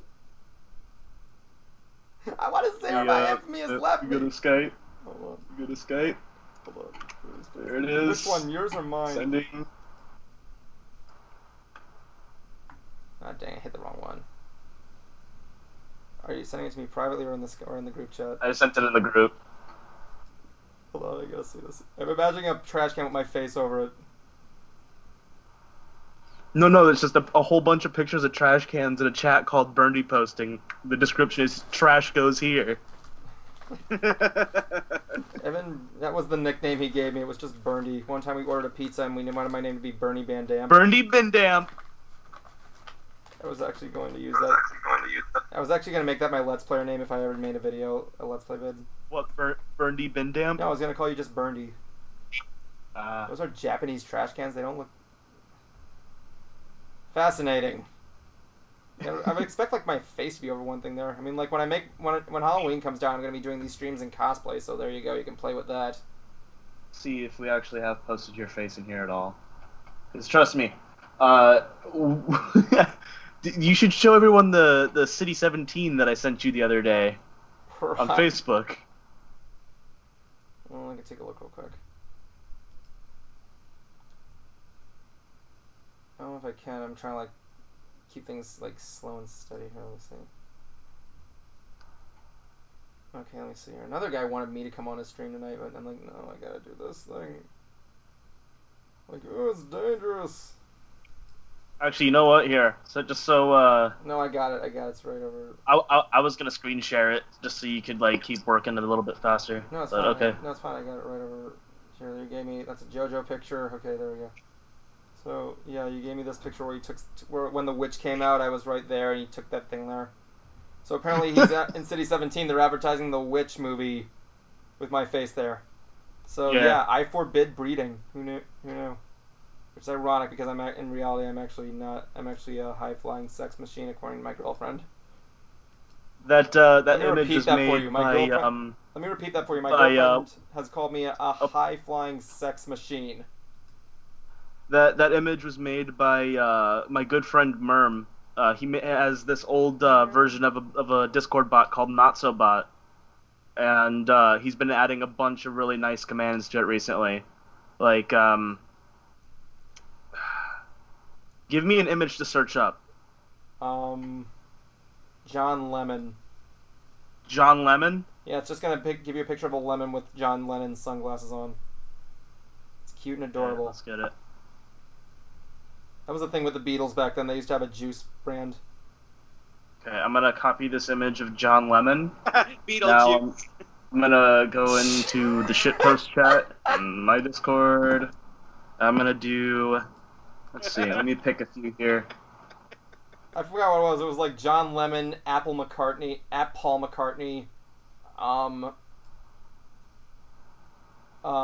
George Parison, and I forgot what Ringo was. Let's see. I want you to pick one of these 3 commands. Pick. Let's see. Paint. Actually, no. Bob Ross. What? Mania. Or City 17. It has to be Mania. Okay. Because, it's Beatles Mania, why not? Like Sonic, Beatles had a Mania at one point. Oh yeah, sorry, Fluffernutters. Fluffernutters, Justin Jablonski, he's actually currently working on a children's book series. That's coming out soon. It's like books for kids. He's got that coming out God knows when. If you know when it's coming out, Justin, just let me know. Sorry about the whole stop there. Sent a link in the chat. Okay, hold on. I gotta get out of masking mode. This is gonna take me forever to friggin' make. I'm hoping After Effects can basically work with me on when I make these puppets. Oh my god. Yep, there you go. I'm gonna just download this thing here for you because I might just make it my new. I'm also gonna do the other 2 commands. Justin, did you see this? What? The image. The Sonic Mania thing? Yeah, the Sonic Mania thing with John Lemon on it. I I mean, I should probably I might make that my background picture, considering I like my Metroid one. Sam and Ridley. Let's see. Hold on, I gotta like. Well, the other one I was gonna do was City 17. I've gotta have 2 more pictures for you here in a second. What, you're just gonna put like John Lemon on City 17?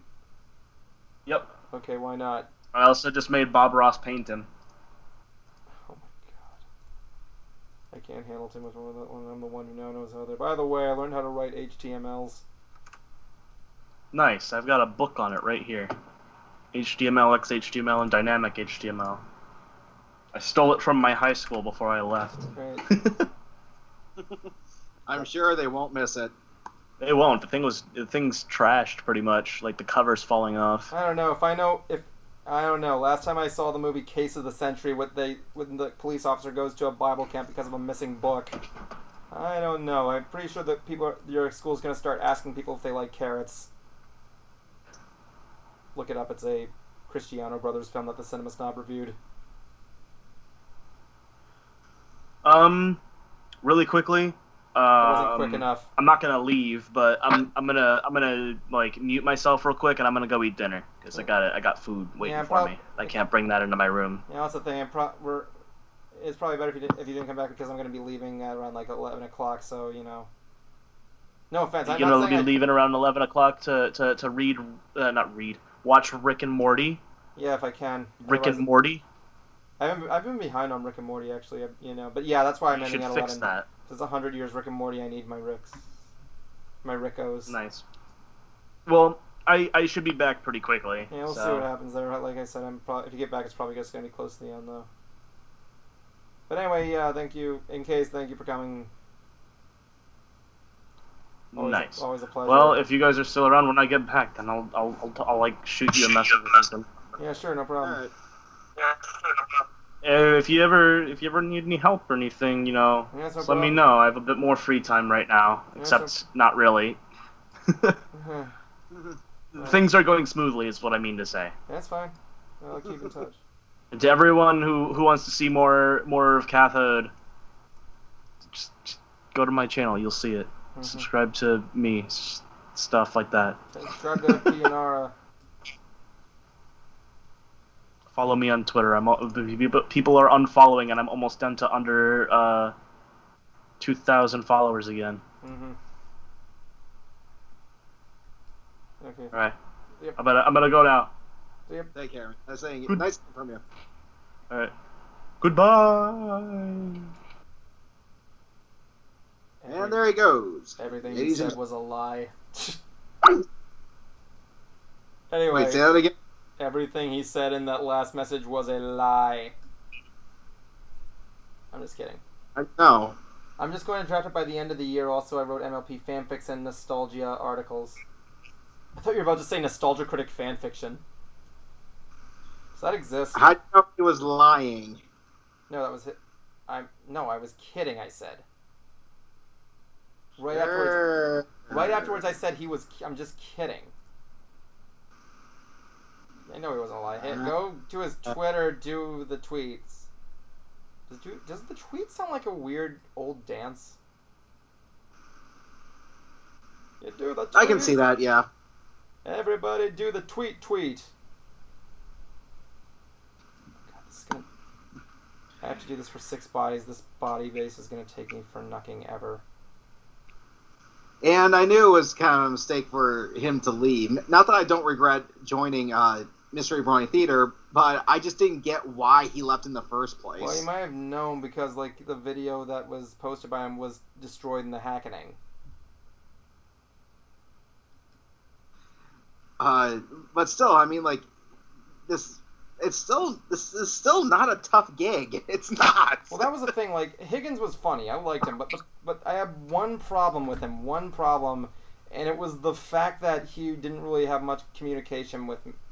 He didn't really maintain a lot of communication. Like, he had a lot of personal problems. He never really stayed in touch. But like you get your work done on a dot. Thank you. That's why I always warn people. Now, I always say to people, I gotta warn you though. When you work with me, I need a lot of communication. You gotta keep in touch as much as possible. Well, but if I don't hear from you in about 2 months, I have to like kick you off. Yeah, I was going to see if I can record my lines for Hoof Rock, but my mom came in and is doing laundry, so we'll have to wait till that's done. Video. What's that? Like she did in that one video you did for Green Jello. Yes. Aw, yeah, look at this kitty. Isn't that... Look at that baby. The cat that's resting on your crotch? No, more like between my legs there. But in other words, Justin doesn't have a penis, he has a pussy. Look at him rub his pussy. Puss. You're a little kitty, aren't you? Yes, you're a dirty little kitty. Apparently, Yes, you're a dirty little the kitty. tweet sounds more like an old disease. IMO. Foxy Silver's here. Foxy Silver, welcome to the show. Or what's left of it. It was not dead. It was not dead. I'm just doing this for fun at this point. Anyway, I didn't know Justin was a woman, says Fluffernutters. Here we go. Go. What? Fluffernutters says, I didn't know Justin was a woman. Sure, we'll go with that. Then again, yeah. That was the one thing that people were confused about, is why my character in the show has a female's muzzle. I didn't really... personally, I didn't really notice much of a muzzle difference when it comes to the genders of the ponies. Yeah, I really don't care anymore. My character wants to look like that. He has a choice. He has a choice to be... Well, technically he didn't really, because he had a, he was sent there that way, but, you know, that was... The reason my character has a female's muzzle is because when I made the character, I was kind of an idiot. Every man needs to pet his pussy on the stream every once in a while, says Sticky Sauce 101. So I'm just going to say that remark and name work perfectly together. No offense. No. Look at my little girl. I've taken the camera off They can see you, but you're going to be in the very corner. Might as well make that an April Fool's prank in one of our streams. Just make the host your cat in my pants.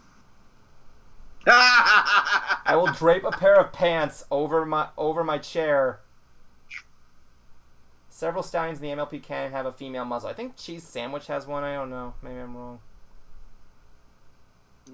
I was at the bar when I bought this rarity pony at the Barnes & Noble, by the way. Behind it was this, my name is an unfortunate curse at times, but I regret nothing. Anyway, the thing is that I was next to it was a vinyl scratch plushie. I'm sorry, a brushie that was that had vinyl scratch just like image pasted on it.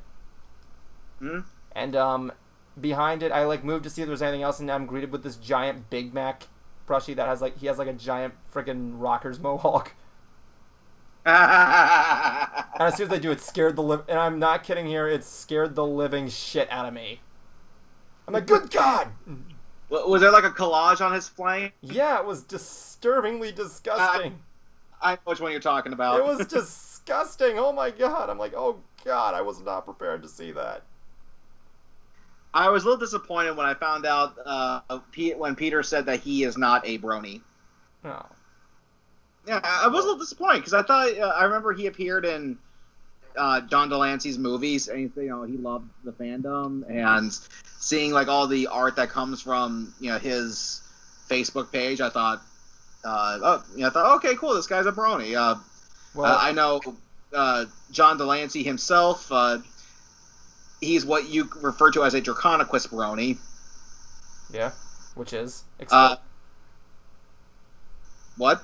Well, explain to the viewers who don't know what a Draconequus Brony is. Well, Draconequus is basically that's the name of the creature that Discord is. Well, they know that, but what's a Draconequus Brony? I'm getting to it.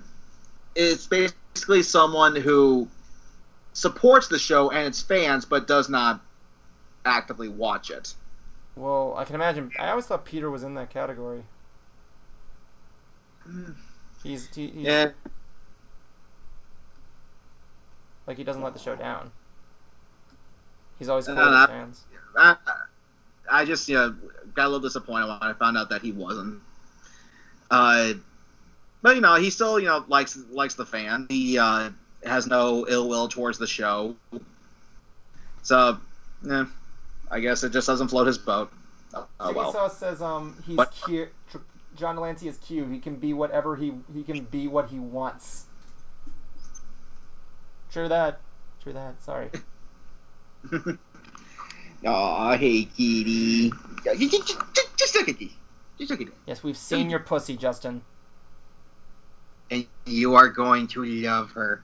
Oh my God, I'm starting to get the feeling. Starting to get the feeling here. What feeling? Feeling that maybe I really shouldn't be tracing these. Oh, hey, sweetie. Let's see.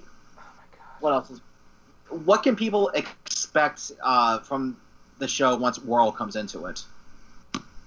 They don't know who Whirl is.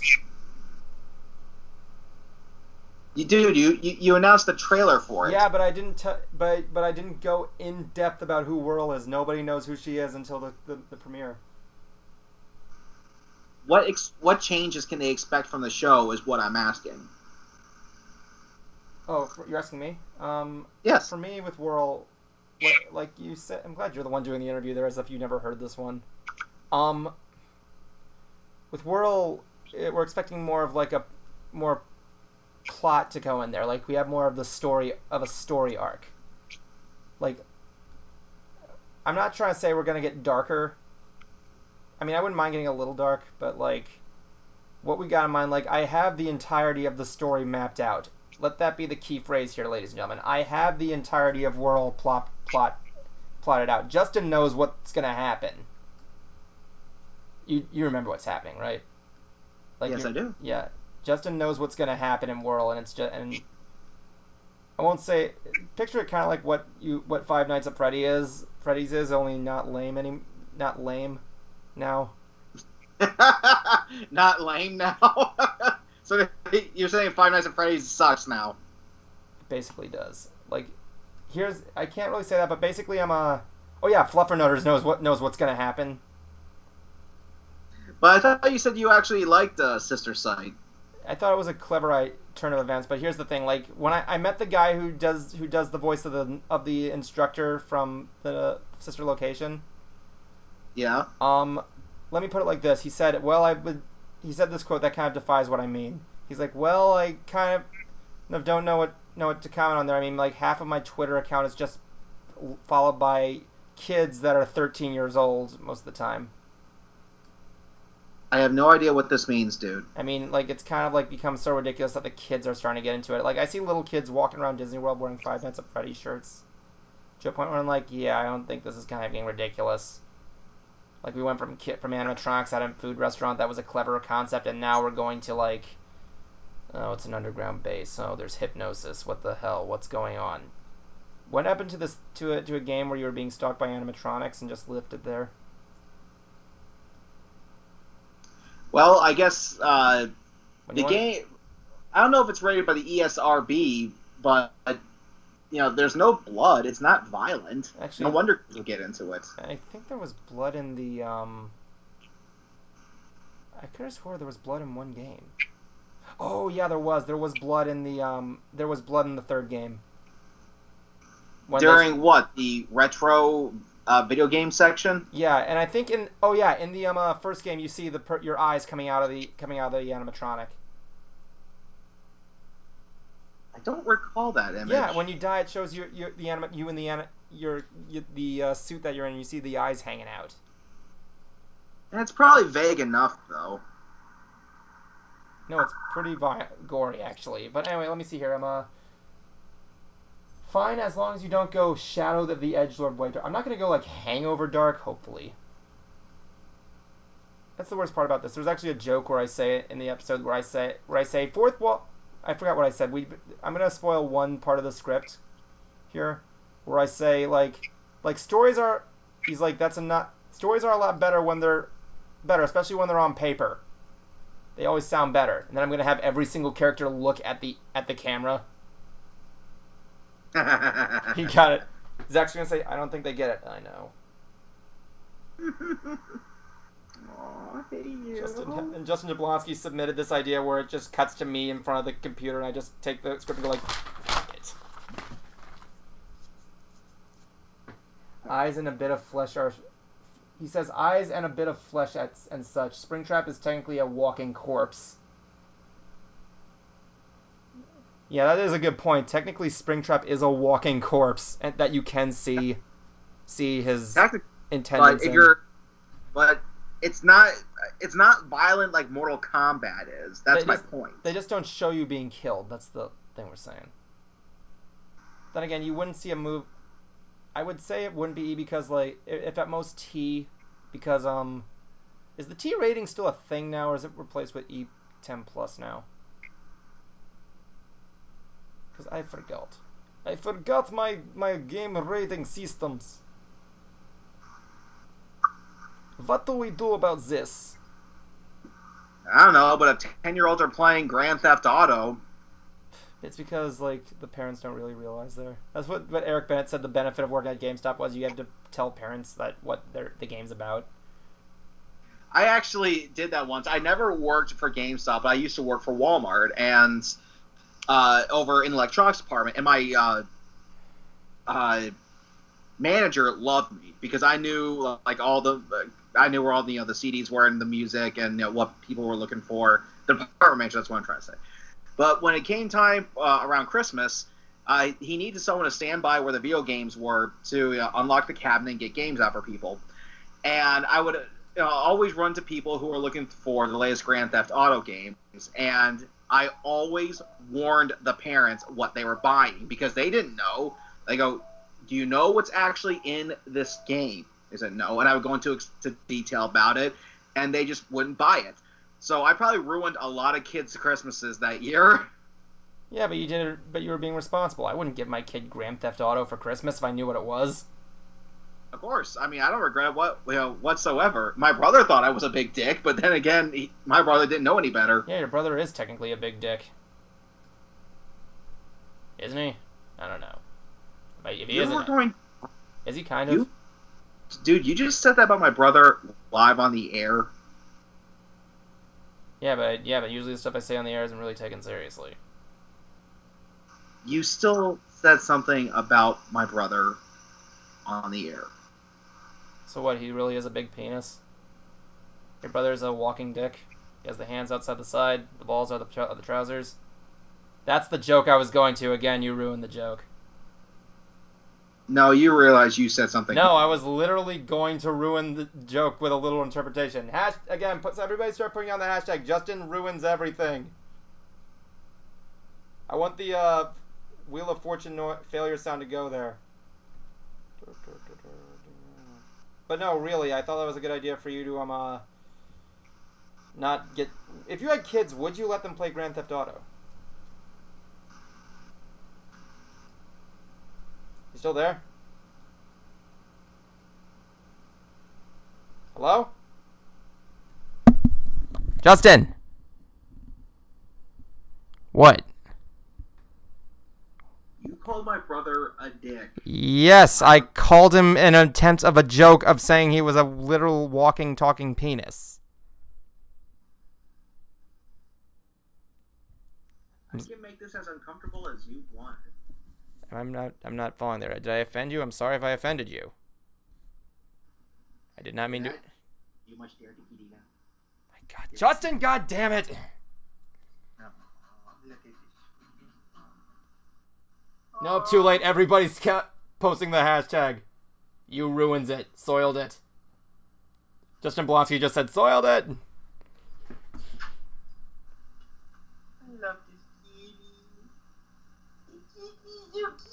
But like, it's the fact that just.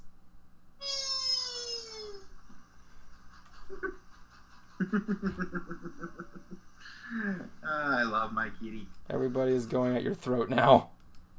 Oh, Anyway. I can go work it.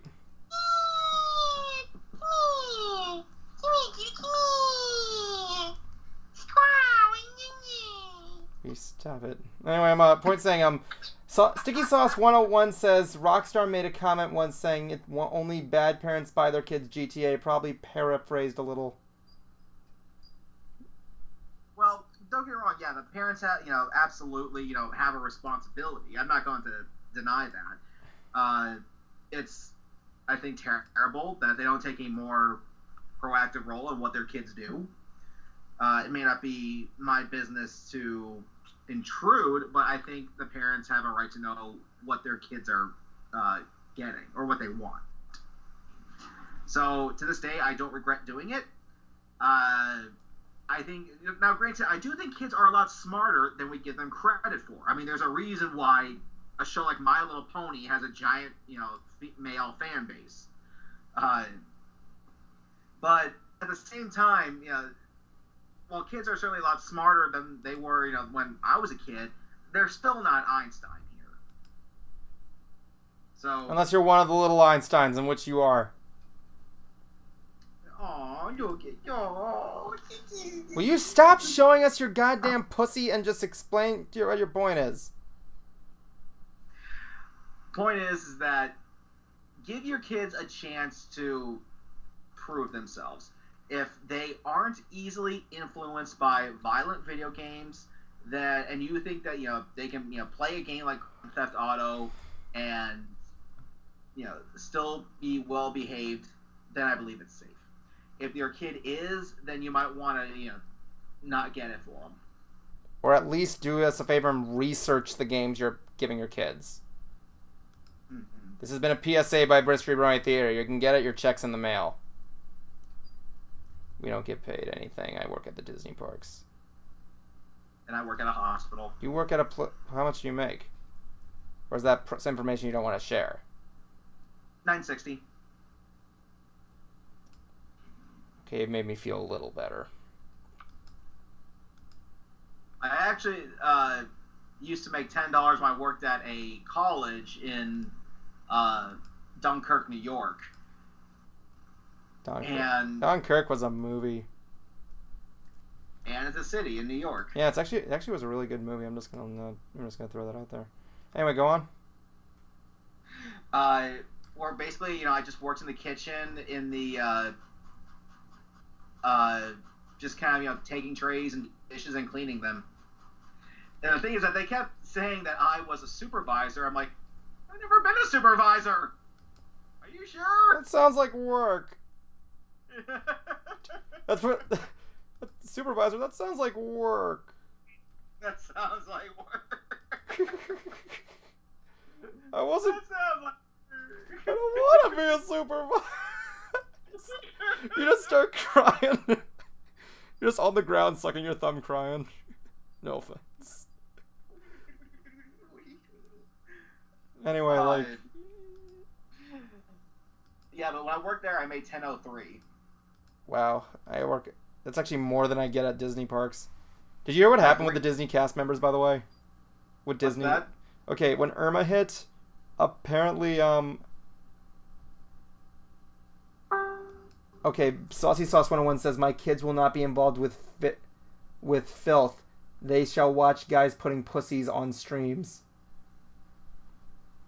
Sure. This may also be why I never have kids. But merge. That's what he said. Cause I gotta show you this. I gotta show you this picture that someone told me to make when we were doing the Irma stream. Someone told me to make a specific picture that said shit, what was it? Where is it? I have to find the picture. Mr. Bird, what started that happening? Oh yeah, Nathan Alcantara said when I was doing a draw thing, he said draw a picture of Cruiser and make an arrow saying loser. So I'm like, well.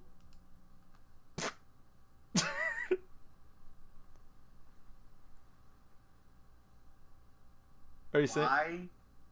It was a request. I'm like, okay. That's Why? not. Why do you think it looks like your character? Why am I a loser? I think it was intended to be a joke, Justin. They don't think you're really a loser. It was intended to be a joke. That's number 3. That's number 3, ladies and gentlemen. Hashtag Justin ruins everything, or takes it seriously. Actually, today, before I got on the stream, I actually realized what the purpose of hashtags were. What's that? It's actually, believe it or not, important for HTML making. Because it actually, you draw a code and, like, you know when you make, like, how when you go on Wikipedia, there's always a section. Fluffernutter says it's a joke, not a dick. When you make Wikipedia, there's always that content section that, like, when you click it, it takes you that specific section. Mm-hmm. Well, hashtags are used to find where that section is when you write HTML. So that way, it's a really cool fact. I am learning in college, ladies and gentlemen. But Marge, we gotta see the ponies. Mr. Burns, I just started happening. You put me in an M. Night Shyamalan movie, and not one of the good ones. Either of them. But Marge, you really suck. And for everyone out there listening, sorry. You like hot dogs, right? Yeah, me and Justin used to do that joke when the Such a bizarre line to say out of nowhere. You like hot dogs, right? Yeah, he likes hot dogs. He can't wait to put it in his mouth. You gotta watch that video. Watch the video Tonetta and just look up the line. I can't wait to put it in my mouth. You're gonna get a video of a guy in his underwear covered in white paint and wearing a mask, and he's singing into what appears to be either a microphone or a vibrator, and the single line is I can't wait to put it in my mouth. Well, what was that one Canadian PSA? Don't you put it in your mouth, don't you put it in your mouth, just stick it in your face, well, that was don't the you thing, stick like, it in your face. here's the thing, like, you remember that old show Equals 3, right? No. It was the time when Ray William Johnson used to own YouTube. Yeah. He did a video called Equals 3 where he would count down 3 of the top viral videos that week. And one of them was a guy literally making that video, and apparently he makes videos like this all the time, and apparently he has all these political stance, and he says, okay, so when you go to hell, you're not going to see Satan with the big ears, you're just going to see this guy saying that line over and over again. I can't wait to put it in my mouth. Well, let me see if I can bring it up real quick. I gotta oh crap. This is gonna be, I think I might just not be able to trace this. I might just need to improvise it. Ugh! I opened the link and I was agreeing with Sonic Mania John Lemon. You see, I can't wait to put it in my mouth. If I can get that as a text tone, whenever Justin texts me, I want that to be the sound. I can't wait to put it in my mouth. Hold on, I'm gonna see if I can put the. Funny, that's what your girlfriend told me. Oh! Hold on, it's gonna play in just a moment. Okay, so it's gonna be censored. It's just him in a thong, but this is the character. Ah shit! It broke. The audio went out. Hold on, let me see if I can play it again. I can't wait to put it in my mouth. There you go. There's your nightmare fuel for the day. Anyway, I'm Is that technically whiteface? No, it's supposedly the guy does videos. It's supposed to be videos that invoke like a political stance against something. Yeah, it's whiteface. Maybe, I don't know. He has videos of him doing all kinds of stuff. It's like one of those things where you watch like I Am Your Grandma. I am your grandma. You ever seen that video? No. It's terrifying. Like this girl makes a video for her future child. Her future grandchild. And she makes this video of her in different weird costumes. It's terrifying. You have to look it up sometime. Look, everybody, if you're on thing, look up I Am Your Grandma when you're done the stream.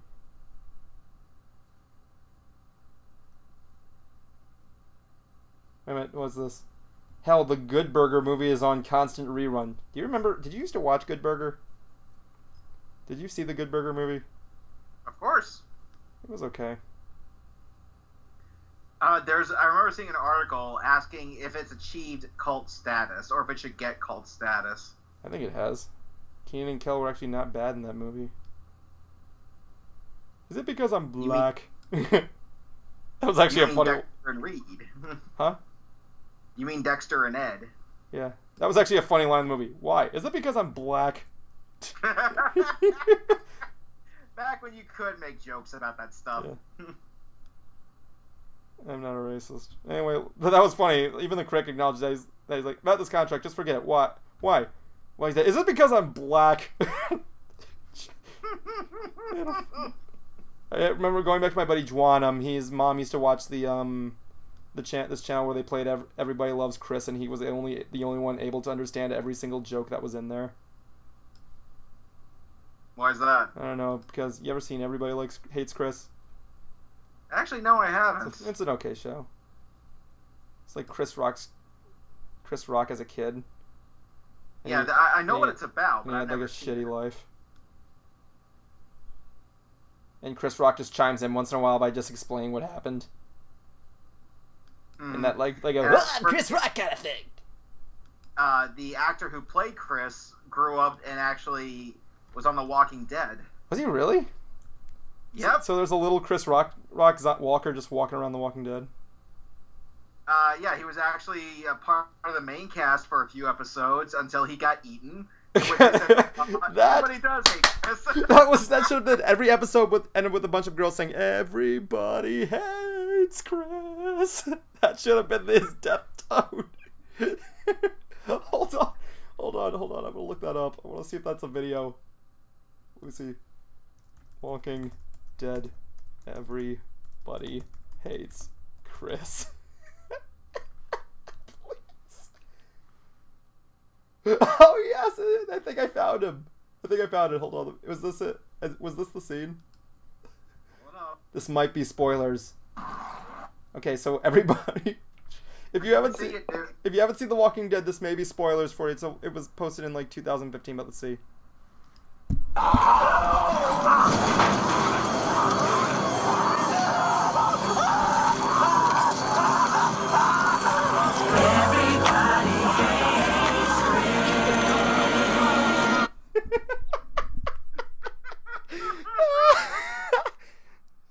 Oh my god.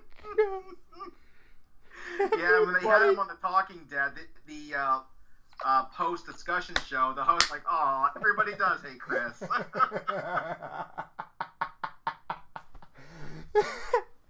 I'm glad somebody did. He hasn't changed a bit.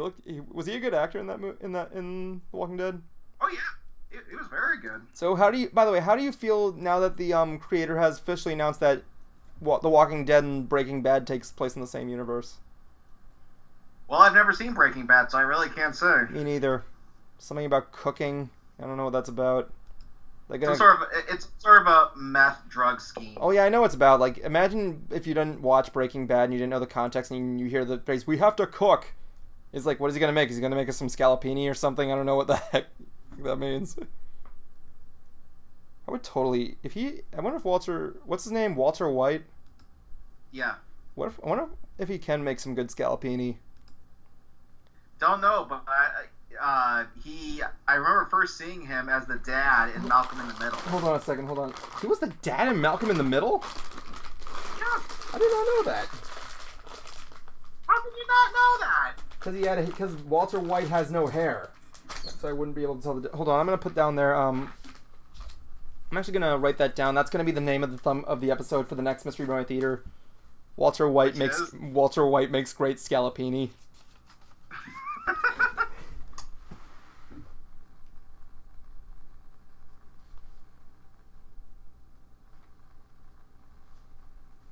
I don't even know what scallopini.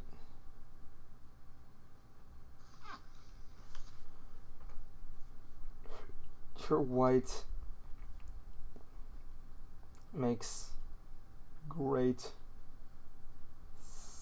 scallopini. I'm probably gonna forget this. I have that other thing in there, that other quote I made up that's taped to my desktop window. It says, damn, I forgot, he's kind of smart. Damn, I forgot you're kind of smart. I thought that was a funny line. So, yeah, like, I guess everybody really did hate Chris. To quote him, quote the Raven nevermore.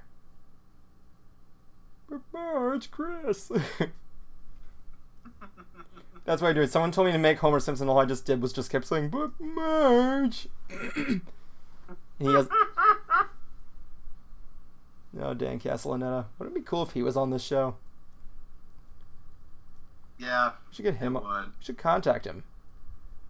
Can we call Why him? me? No, I said we. Should give him a call. Rick and Morty's co-creator demands fans stop harassing female writers. Who? Apparently it's an article, dude. Rick and Morty's co-creator demands fans stop harassing female writers. Who would be harassing female? Why would anybody want to harass female writers? There's been a lot of good things made by females. Like I don't even know what they're harassing them for. I haven't seen much Rick and Morty nowadays, so I wouldn't know. I mean, Mary Frankenstein was written by a girl. A Jewish girl. Oh, I really hope... No, dang, those aren't real. Never mind. What? Someone posted limited edition It Oreo cookies. The cream filling is red and blue. I don't get it. So apparently... They all floats in milk. Does he even use that line in the movie? They all float? Yes. Oh, good. Then it's not complete, because that's the famous thing. Many famous horrors are written by females, actually. I can't think of one offhand, but I remember one specifically. Anyway, like, one of the things is that, like, what was I gonna say? Like,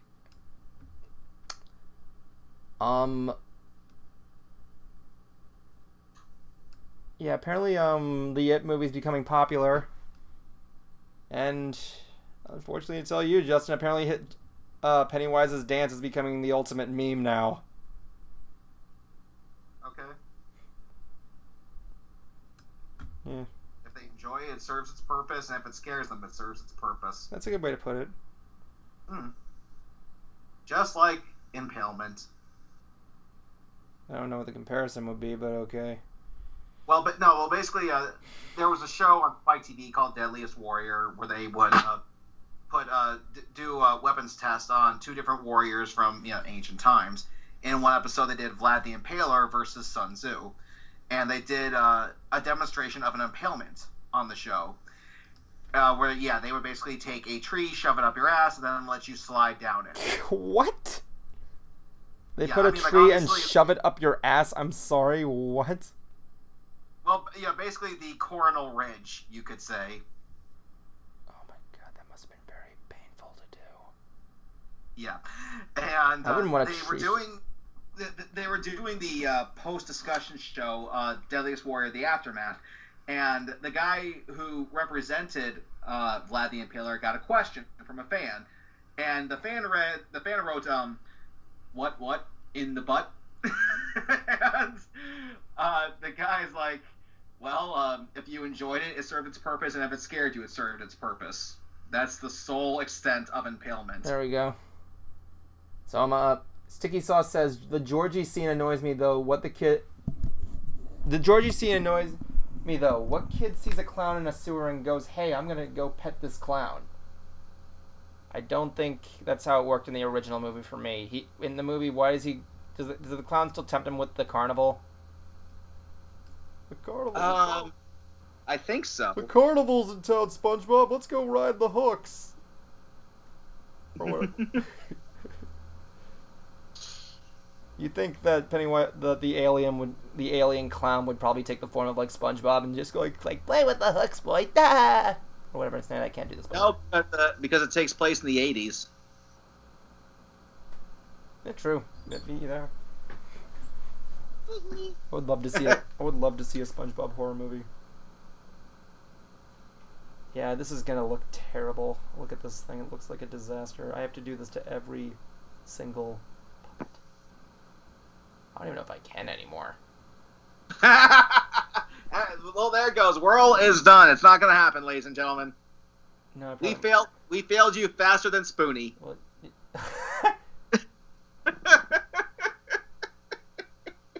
it can't be that. I actually, I saw a story about his downfall, and honestly, I can't believe it.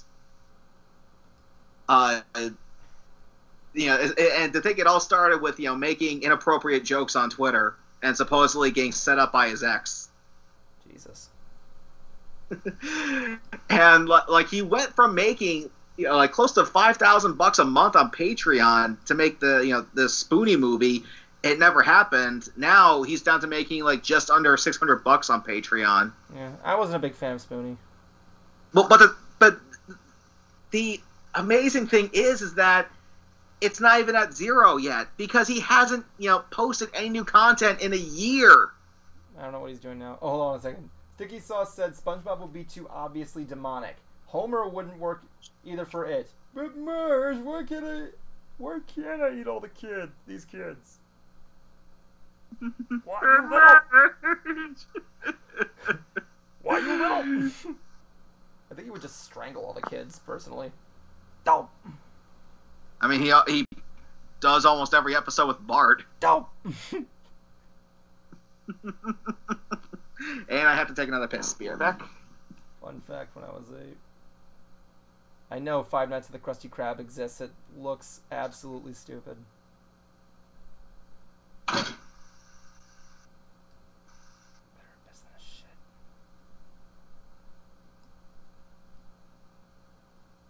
I got a lot of plans here. Like during Halloween, I'm gonna be doing a thing where I do this broadcast in a different cosplay.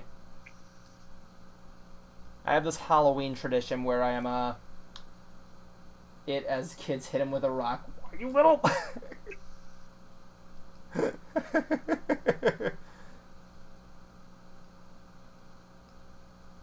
Like I said, I didn't see the new movie. I can't watch horror movies. Because if I get jump scared the wrong way, it can cause me to pass out. That's the kind of reason why I can't do haunted houses. So yeah, make fun of me all you want. But yeah, for Halloween, I got good ideas for the stream. Like every single stream, I'm gonna come in like a different cosplay every stream. How's that sound? You want to see Evan in a different costume for Halloween? They want to see you in drag. I would love to do a stream in drag. My mom, we were talking about the Parliament House today, which is this gay bar in Orlando. And I told you that story, right? How I went to the Parliament House and me and Bruce won money. Doing what? We were in a costume contest. It was Halloween. Okay. That was where he did the Bowser cosplay. Oh, okay. We went to the Parliament House and we won the costume contest. We won $2,000. The Parliament House was a pretty good place. It was a pretty good bar. I'm not even gonna lie. Say what you want about it being a gay bar. Honestly, it was actually really cool. Because I mean, they had a swimming pool with a stage in front of it. It was awesome. Disney's Food and Wine Festival. Oh yeah, Food and Wine Festival. I got I won't say I got drunk. I got like more giggly. He got hammered. He was texting me. What was I He texting? his love for me. I did. Well, I have already admitted my love for you, but Said I was the only man he wants in his life. well, I know I've said And that. Well, I know you know. I'm just saying there. I mean, say please, but you know, say please. Why not? Yeah, he said like, yeah, you're the only man that I want in my life. Hand in me. And in me. Like but yeah, like the whole thing was that let me see.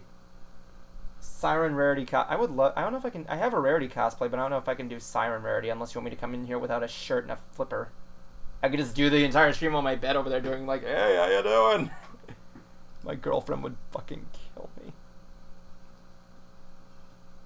Yeah, my girlfriend's not a costume player, but she said if she ever did cosplay, she'd probably be like an elf from Lord of the Rings.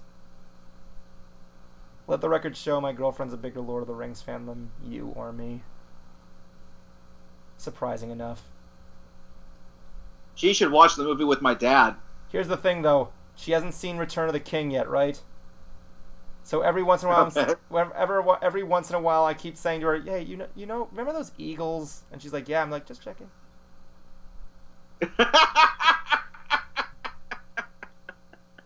Someone wants me to do it. Fine.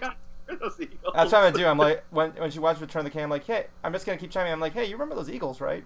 And she's like, "Yeah." I'm like, "I'm just checking."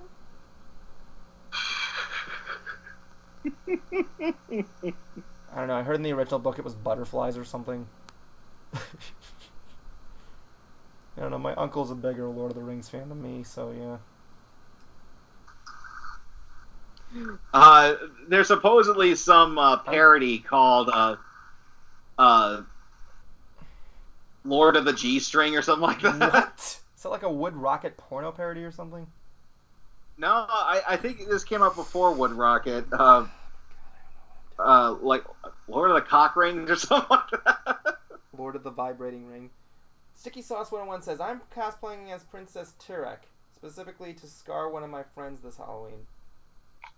What, does Princess Tyrek, like, not have a chest or something? And who's Tyrek? You don't know who Tyrek is? Princess Tyrek? Tyrek. Oh, from Ponies.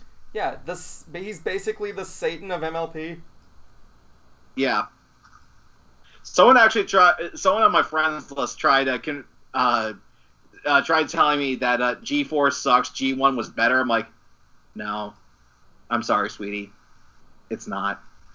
And I showed him like a picture of Tyrek from G4. She showed me one from G1. I go, that looks like a Rob Zombie reject. I don't know. Tyrek in the original one was actually pretty intimidating. Before the new one came in, he was pretty intimidating. He didn't really do much, though. He didn't really do... He had a friggin' chariot with dragons. He stole the souls from ponies. He was the leader of the castle. He was stealing souls from ponies, basically, I believe. Was that what he was doing? I don't remember. Why can't I erase this shit? Come on! Whoa, shit. There we go. And ladies and gentlemen, we are now 2 hours and 20 minutes into the stream. I know. Oh, it's in... That's why. What the fuck? Pardon me. So, like... I also had a water bottle... Oh, yeah, Fluffernutters had a water bottle that was called, Oh, yeah. Justin Jablonski did a Princess Discord one year at ShadowCon, and he also had a water bottle labeled Rarity's Tears. I remember that. Well, Josh Scorcher, I know, like, in his videos, he keeps a bottle of Brony tears. I don't get it. Anyway, point being, the thing is that oh yeah, hold on. Just, this guy brought up a thing saying, remember G1, a few remember G1 Smooze. I have not seen the MLP movie, nor do I know what Smooze was like there. All I know is apparently nobody can stop him. He knows what he looks like. I sent it to him. Yeah, he looks like muck. Yeah, so you know what he looks like. Yeah, I'm just saying there. Apparently, like I said, I'm saving. I haven't seen the MLP movie. Everybody wants us to watch it, but like I'm trying to save it for some special occasion. He wants to take it on tour, but I told him, Evan, we are never going to be able to go on tour. Sure, we can. Here. We can steal a bus.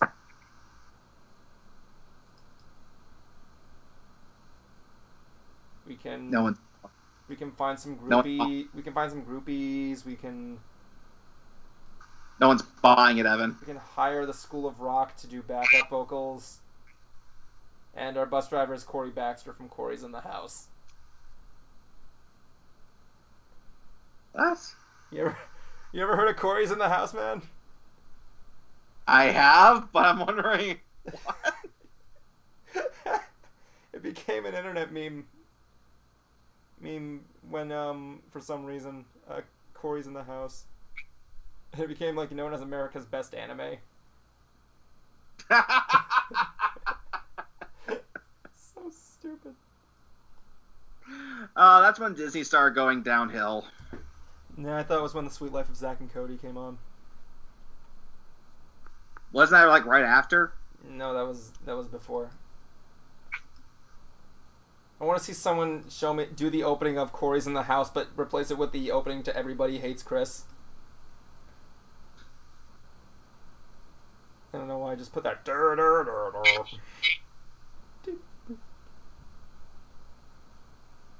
That's how the opening goes. Okay, you know what? I don't even. Don't know what, Evan. Oh my goodness gracious!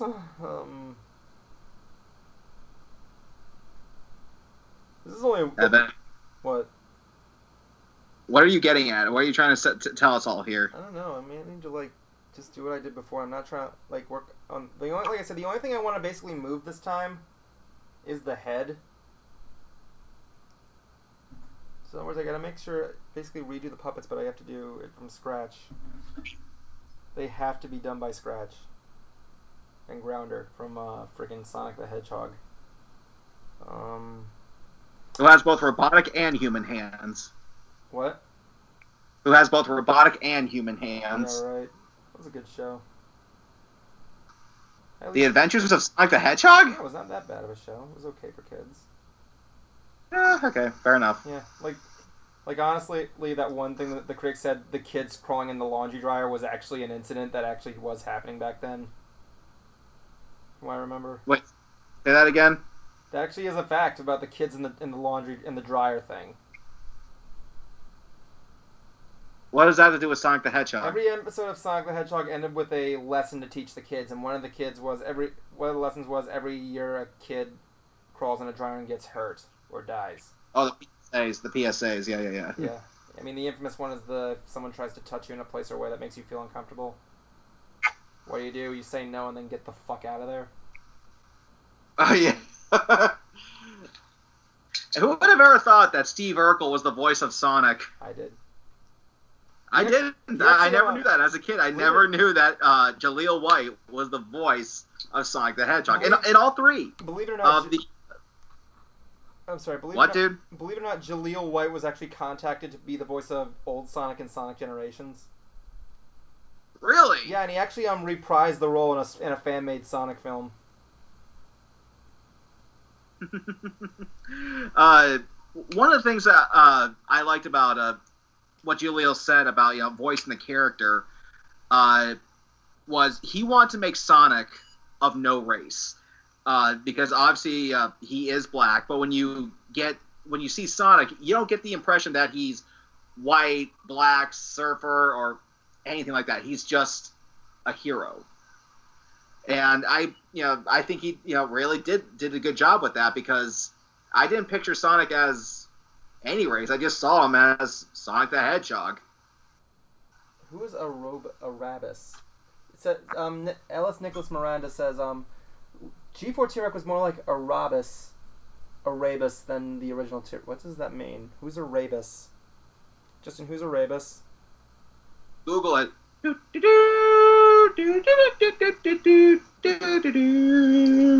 the Kirby theme, dude. Yeah. That's your Google song. That's what? I went back to the internet. The first thing I'm agreeing with is Chris being eaten by zombies. Erebus. Erebus, is that a bus for Arabic people? No, I hope that wasn't racist. What do you call a black guy on the moon? An astronaut. Thank you. Let me see here. You know what I want to see now? Like, I want to see a scene from The Walking Dead of someone getting devoured. But the fuck is this? What? I can't see a thing. Oh my god.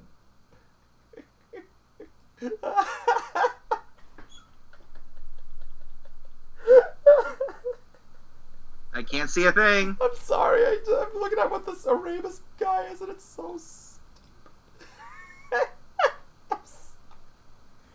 This is amazing. I'm going to show you what this guy looks like. He looks like some sort of weird thing you'd see in like a cleaning commercial. This is Erebus right here. Hey, what's up? Hey, what's up? Wait, this guy looks like he came from an anti-smoking PSA. Oh, there he is, strangling a dude.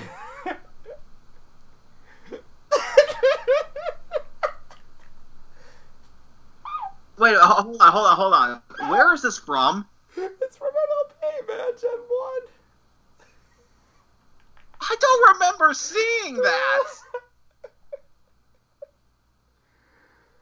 What the fuck?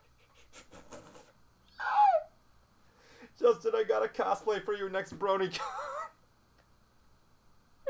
I'm sorry, make that Jason. I want Jason to cosplay as this guy at BronyCon. That's him, not me. No, Mr. no. Aladdin, what is your wishes?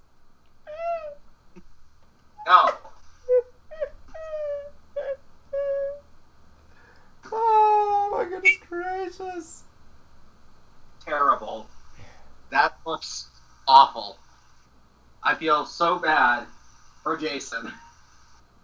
That is like the stupidest thing ever. I don't think I want to see the song, or I might save that for something there. If this is as bad as it is, I gotta take a poll seeing which ones are actually the worst Gen 1 episodes ever made. I should probably rewatch Gen 1 because I was so, distracted. Like, that's how bad the show was. Like, I couldn't even keep paying attention. Yeah, I think that's why you don't remember this dude.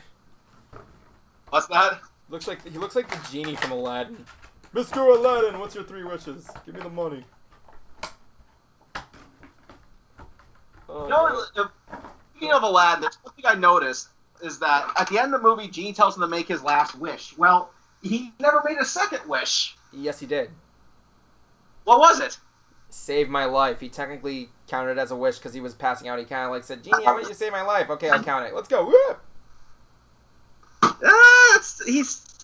Aladdin never said, I wish, though. He kind of did. It's implied that he did. He did his tape. Come on, Aladdin! He's literally an evil cloud demon that eats shadows. Yeah. That sounds badass. I like my new brushie. So I got this thing in Japan at Epcot. It's called a Daruma. Take a look at. Oh yeah, I'm gonna bring up to the camera here. Yeah, can you see my camera? Nope. Not too bad. Okay, so I got this thing here. It's called a Daruma. I'm gonna just show it to you on camera real quick to prevent the lag. So take a look at this thing. This is a Daruma, right? What do you think? It's a Daruma. It looks like some bizarre top. It's a head. Okay, you notice the one feature here is it has one eye, right? Here's how they work. Yes. You get them without one. You get them and both eyes are blank. So what you do is when you draw you draw a pupil in the right eye, and as you're drawing it, you gotta think of a wish, and you put down there and you promise to give the Daruma full sight if you help make this wish possible. So you put it on there and you watch it. And it's supposed to motivate you to achieve your goal. And when you achieve your goal, you give it the other eye and you give it full sight. It's pretty cool. So it's on my desk. It doesn't work. It doesn't work because you're still here. So you wanted me to wish I was dead? I wish to absorb the Shadowside Studio empire. All $10 of it. I don't know who this character is. He's a cloud demon. He's like G4 Tyrek, but he absorbs the shadows of ponies. He's not as silly as Squib though. The more he absorbe, the more powerful he gonna be. I don't know what you're talking about. We'll have to watch it, I guess. Oop, wrong one. We'll have to watch it, I guess. Okay, so I'm frustrated. I really am frustrated right now. What the fuck? What are you frustrated with over this puppet? Like, I don't know how to make a fully puppetized puppet of this. I don't know what the fuck I'm doing. I don't know what I'm doing. This fucking Big Brother dude, what the hell is this guy? I can't breathe. I can't see on the thing there. I might as well just kill myself. I don't know what the hell's going on, man. Just gonna put the microphone on my dick for a little bit. Everybody can listen to what my dick is saying. Was it saying, "Hi, I'm Evan's dick. How you doing?" Everybody say hi to my dick. Except for Justin, you don't get the rights to say hello to my dick. What's my dick's name? His name is Captain Blasto. Yeah, I gave my dick a name. What's your dick's name? Richard. You named your dick Richard? I just got it! But no, that's really the name of my dick. I named him Captain Blasto. From the Rugrats. He's a superhero. So when I heard his name after a dawn, I'm like, Captain Blasto, that's what I definitely am going to give my penis the name. I'm going to call him Captain Blasto. Someone draw a picture of me standing up. Hold on a second. Somebody, I'm going to give you permission right now, ladies and gentlemen. I'm going to stand up right here. You just do this. No, Evan, I can't see a thing. No, I'm doing this to people here. I'm going to do this. Take a screenshot right here. Okay, now that you took that screenshot, I don't care if you need to pause. I want you to go to Photoshop and Photoshop Captain Blasto in my crotch area. Seriously, Justin, look up a picture of Captain Blasto. I got a kitty with me. Forget the pussy. Look up pictures of the thing I named my dick after. He's like a... Dude, I Rugrats. I know what he looks like. You know what Captain Blasto looks like? Yes. Okay, and what episode was he from? Where Chucky becomes a superhero. Oh my god, you actually remembered it. Yes, dude. Damn, I forgot. Remember, I'm older than you. God damn it, I forgot you're kind of smart. If you keep this up, I might as well just hang up. No, I don't want to hang. I don't want you to hang up. You're my. Okay, I like arguing about stuff with you. Now I got a pussy on my lap. That's what Justin. That was Justin Jablonski said. Apparently, people who are named Justin apparently have the ability to summon pussies on their laps. Well, it's what happens when cats love you. Cat from Casper.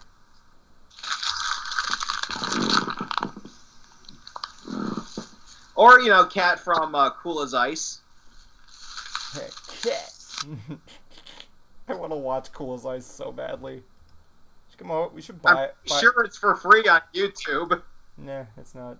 You should come out. You should buy it and bring it over to my house. We could have a movie night and watch Cool as Ice.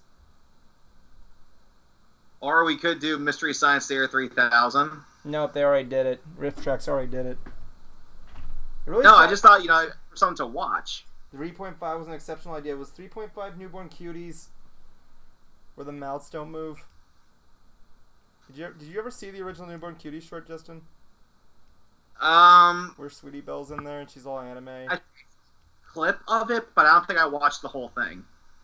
Yeah, there were two versions. One supposedly where the mouths move and one where the mouths don't move at all. It's really bad. We watched it and that's the one that killed Davin from Infinite Eights. It killed Daven with internet AIDS? Is that what you just said? No, I said it killed Daven from the Infinite Eighths. That was the first original commentator that Higgins replaced. I thought you said internet AIDS. I'm like, what the fuck are internet AIDS? He died of internet AIDS. Internet AIDS. It's clearly, Justin, internet AIDS is a big issue. It's one that you need to donate to. I mean, like, didn't Captain Planet teach you anything about AIDS? I know that he's the giver of AIDS. What, Captain Planet? Yes. Well, no, Captain Planet did an entire episode where he teaches kids about AIDS. Yes, and he gives them to you. So, Watch the show enough, he will. I don't know what you're referring to. He's gay. Captain Planet isn't gay. He said the power is mine. He's a hero. He's gonna take pollution down to 0. I fucking hate that line. Yeah, but that's... I hate it with a passion. It is so stupid. If only that song wasn't too catchy. Captain Planet as a whole is stupid. The environment is doing fine. Look at what just happened with Hurricane Irma. Fuck the environment. You think Captain Planet could stop a hurricane?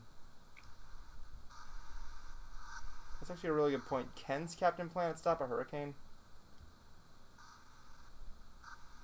I mean, who could forget such memorable characters as the communist girl? That was a big thing there. People used to say that the kids from Captain Planet were like an adult version of the kids from Recess. I like that though, the communist girl. I can only remember Mati, Wheeler, and Kwame. That was it. Kwame? Let our powers combine. What if like Kwame grew up to be like the Quickie Mart owner? Thank you, come again. Like Kwame grew up and just ran a convenience store. And raises 19 kids.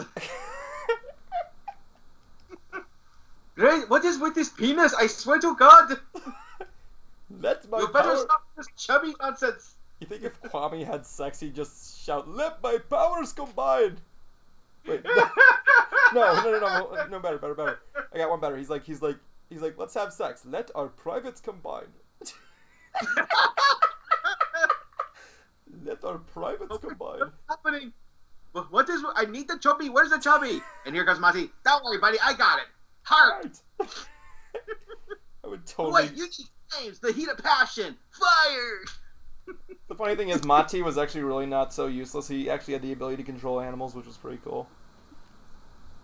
Heart. That shit was so stupid. Yeah, but that's why it was so good. It was so stupid. It was good. And I still fucking hate that line. He's a hero, taking pollution down to 0. Well, that's the thing. I fucking hate the fact that you put that in the show too. Well, that's the thing. Like, from what I've heard, Captain Planet was actually a very big deal back then because, like, in actuality, that was during a time when like people actually were afraid of global warming at the moment. No, they weren't afraid of global warming. They were just afraid of pollution. And then here comes Ted Turner, like, yeah, I'm Ted Turner. I know better than you do. Well, he did because apparently he made Cartoon Network.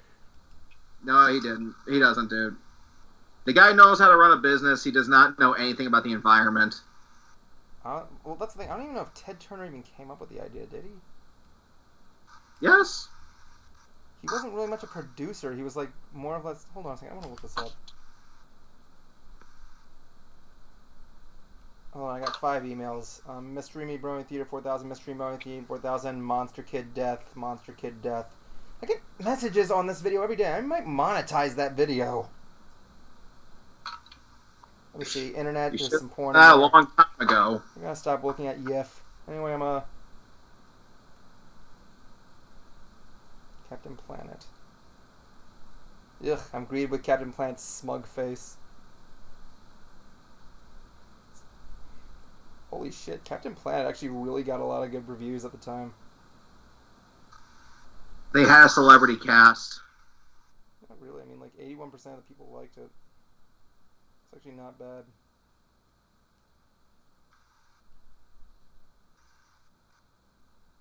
Like, if you like that stuff there, if you want to watch something pretty stupid, it's pretty good. Let me see, Wikipedia, Captain Planet, oh, I'm sorry. The original show is called Captain Planet in the Planeteers.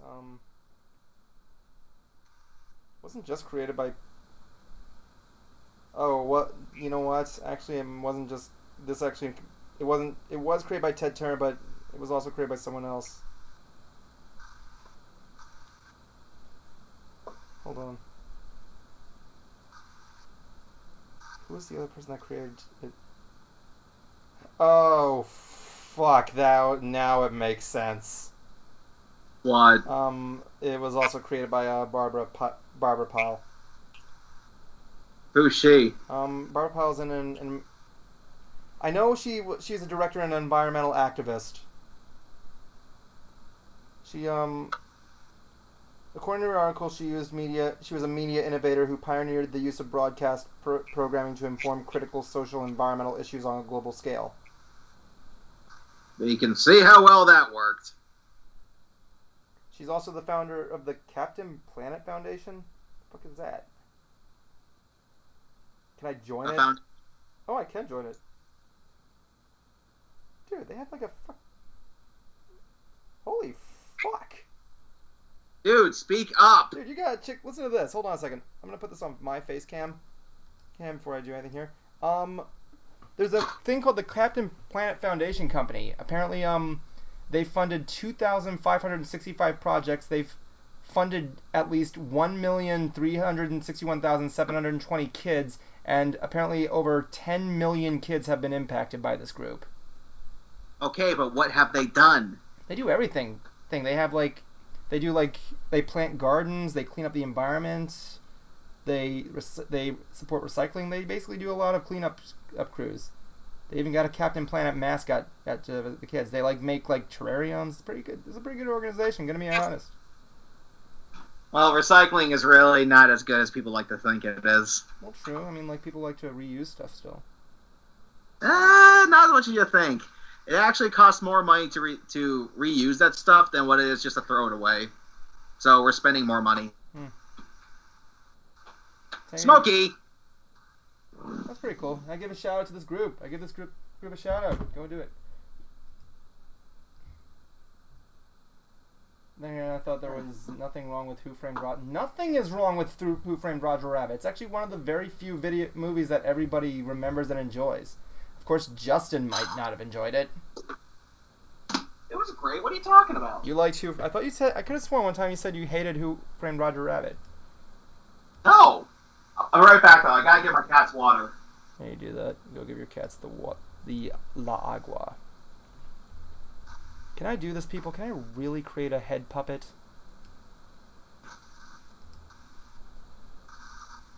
Remember me, Ed? Oh my god. I remember Eddie. Remember me, Eddie? Ed, Ed, Eddie. It's my favorite cartoon of all time. Quite literally, the only thing I can't remember with Ed, Ed, and Eddie is the episode names really well, and that was usually it.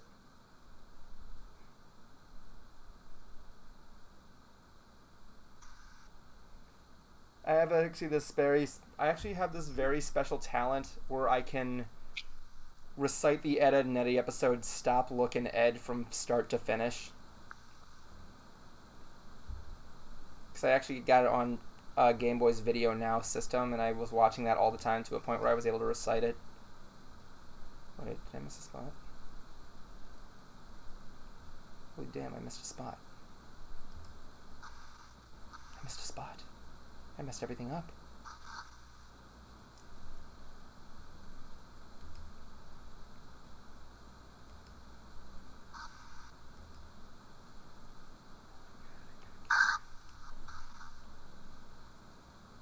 Yeah, I agree. It ended perfectly.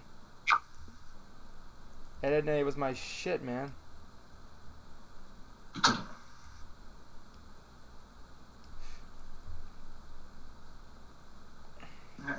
How's the cat? Here you go. Here you go, cuties. Oh, that's my sweet baby. So apparently, I was telling everybody about about one of my special talents with Ed, and Eddie is. What's that? I may not know. The only thing about Ed and Eddie that I can't really remember are what are the names of most of the episodes and what they correspond with. But Okay. what I can do is I can literally recite the entire episode of Stop Lookin' Ed from start to finish. Your parents must be so proud. Yeah, it's really an interesting thing. I actually used to do that. My buddies were. I'm actually being serious. My buddies were actually really impressed with Ed in school. It opens up with Ed. Here, I'm going to show you this. It opens up with Ed grabbing a rubber band. Double D comes out of the top of the satellite. Ed, please. The vibrations of the satellite may interfere with our the vibrations from our rubber band may interfere with the gyration with the pinpoint. Wait. Slow down there, son. The vibrations may interfere with may cause interference with our jawbreaker surveillance satellite. I have no idea what you just said, Double D. Can I wind it now, please? Huh? Oh, come on. Hang on to your neck, Orville. Double D, tell me again. I'm drooling. Well, Eddie, with the proper atmospheric conditions, our satellite should be able to pinpoint every jawbreaker within a 15-mile block of the cul-de-sac. Really? Contact! Eddie, release the propeller. Roger, Eddie. No, Ed, reverse that. There, grab hold of the propeller. In your hat, Double D. He writes it with his mouth. Now what? Wah! Ed, look at it. Go, guys. Oh, dear. Oh, dear.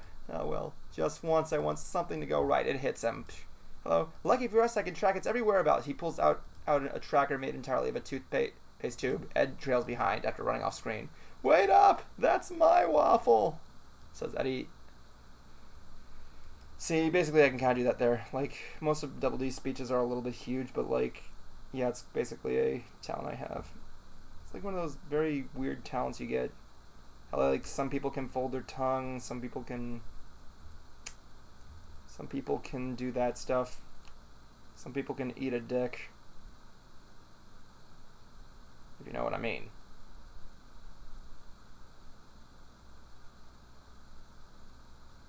Jesus Christ, this is gonna be hard.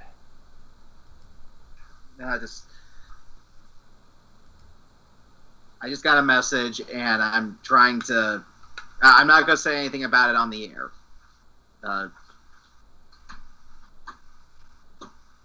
Is this gonna change the fun we're having?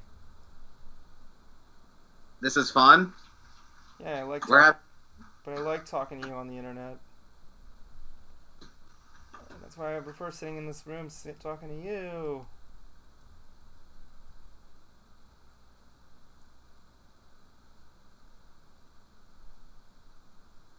Wow, it's a really good thing there, Sharing Heart.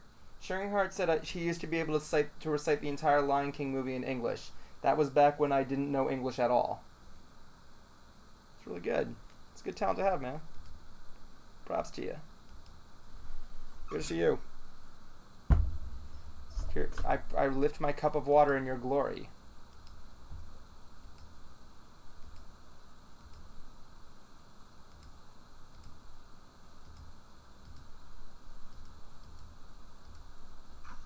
Is everything okay? Hold on a second, let me see if I try to get this.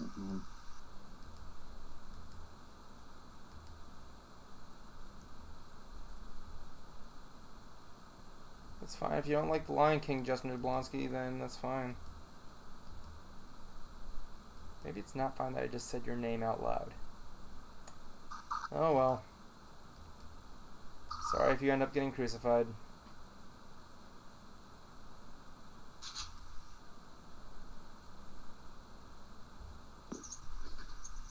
Maybe he just doesn't like Hamlet.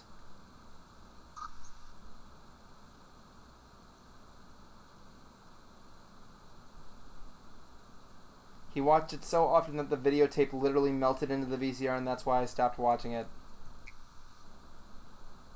I didn't know videos could melt in a VCR.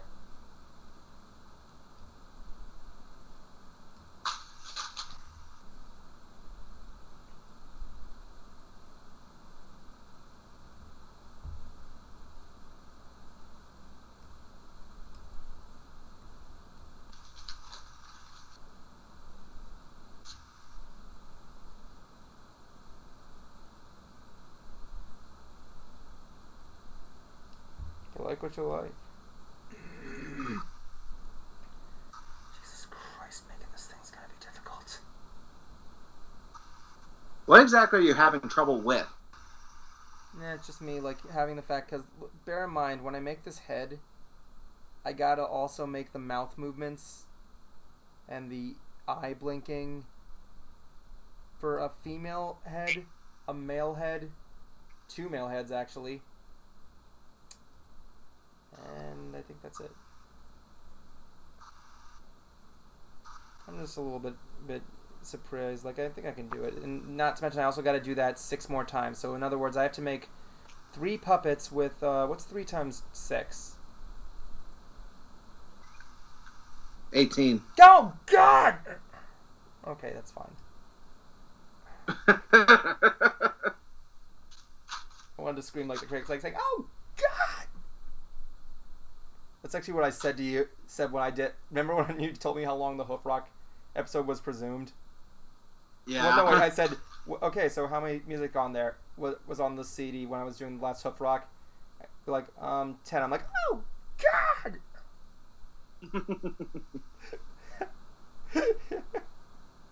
But that was a fun episode to work on. I ain't gonna lie. I told you I had fun making it, right?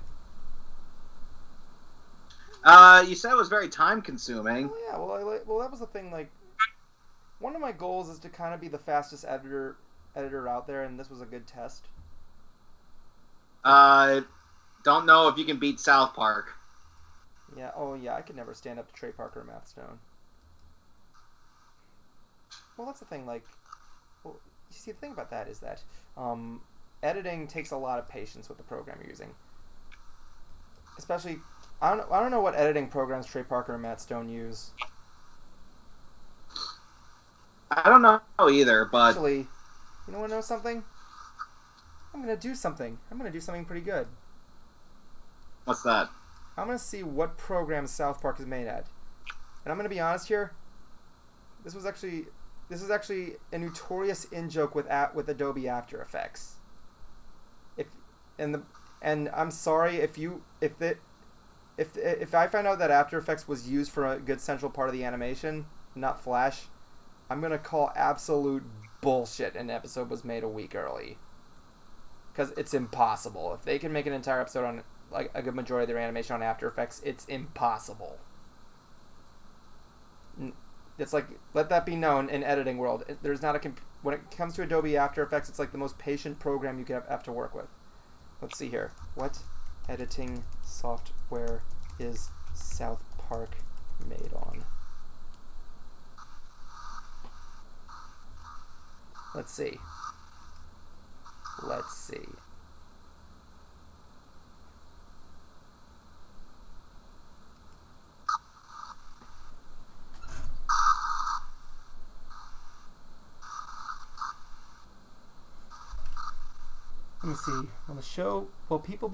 The people behind South Park use Coral Draw to make their 2D illustrations and bring it to Maya. Really? Fucking Maya? On Tumor applied by striking artists. Holy shit! Oh my god! That's the storyboard. That's it in Maya, and oh my god, that's actually I actually never would have thought of that. And this is in there's a YouTube video by T.S. Oh my god. Wait, that is After Effects. Was this an animator on the show, or was it? What's up, guys? I'm Adrian from Tits Play. Okay, this is a fan animation, so yeah. So yeah, apparently it was made on Maya. That's actually pretty good. I don't know much about how Maya works, but you know. So yeah, this guy made this one on After Effects, which looks pretty good. Let me see. Can you see the screen? Yeah. In today's tutorial, I'm going to show... It's pretty good. It's pretty good animation.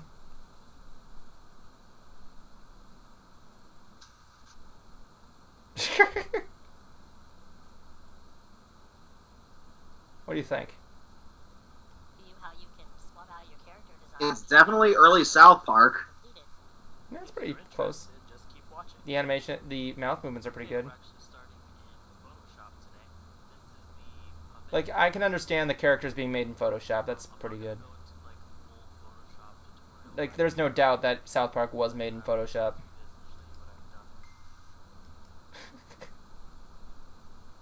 Hold on a second, I got a person here. Mr. Orange Cat says, "Hello, Evan." Hi, Mr. Orange Cat. Justin, say hello to Mr. Orange Cat. Hi, Mr. Orange Cat. Yeah. No, except we got something going on there, Justin. Which means, ladies and gentlemen. Ladies and gentlemen. I hate to be the bearer of bad news, but we have reached the final 5. Funk. Justin, you have the floor. You are the floor of the final 5. Justin, Sombra, get out of the way. It's Justin's turn.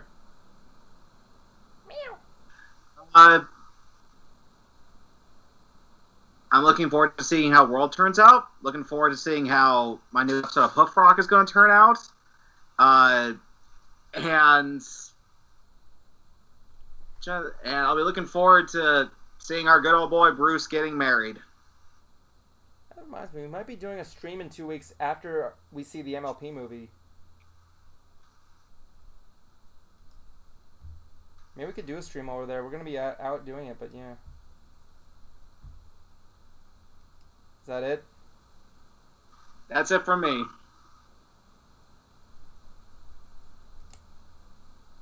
Alrighty then. Basically, my final 5 statement is, I love my new rarity. Pet it. I want to pet it all day. She's my favorite. John, give me pictures. Give me pictures of my OC with rarity. Because she's like me, she's an artist. I'm an artist like her. And it's not like Justin who likes Rainbow Dash. Is Rainbow Dash your favorite? Yeah. Oh. Not even kidding. In the last episode of MLP where Rarity lost her hair, I actually reacted the same way when I had to cut my long hair. If you want, go to my Facebook.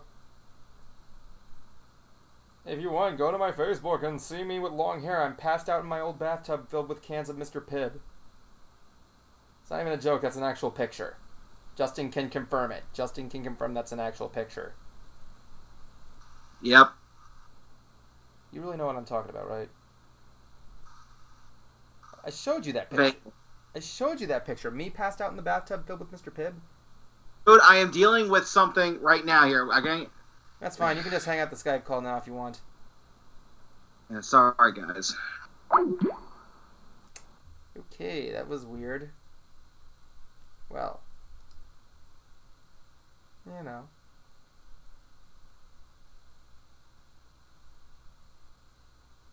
I don't know. Blade Runner looked like a movie that was not really my bread and butter. Like, I was never a big fan of the original Blade Runner. I never even saw it.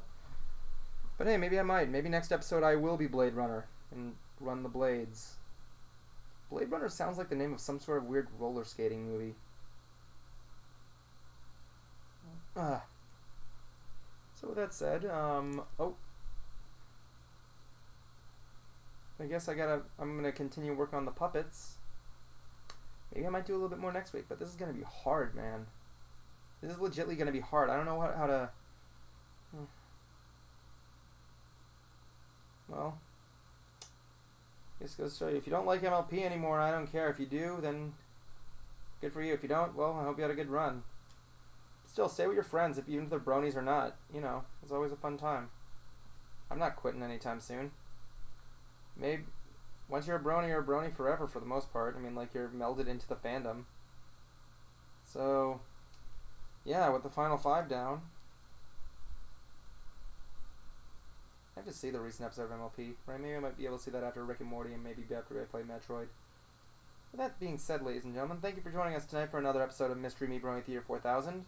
If you want to contact us, feel free to check us out on Facebook, the YouTube, some of the new episode stuff. We'll be giving you more and more episodes, especially with the upcoming Countdown for Whirl episode.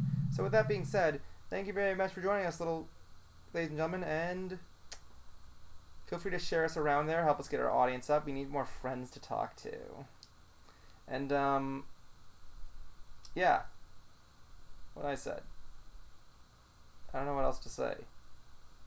So, I don't even know what I'm even saying anymore. What am I doing?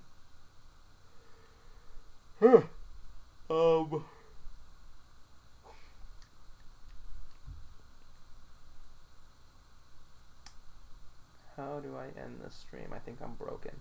I'm broken. I'm broken, everybody. Help me. I'm broken. I'm broken. Ladies and gentlemen, I'm broken. Thanks for saying. Thank you, Mr. Orange Cat. Maybe we'll be streaming next week on at 8 o'clock Eastern Pacific time. I'm in Florida. I really don't know how to end this. I'm broken. I think I broke myself. Rarity. How do I fix myself? Your horn on my mouth. How do I fix myself? How do I fix myself?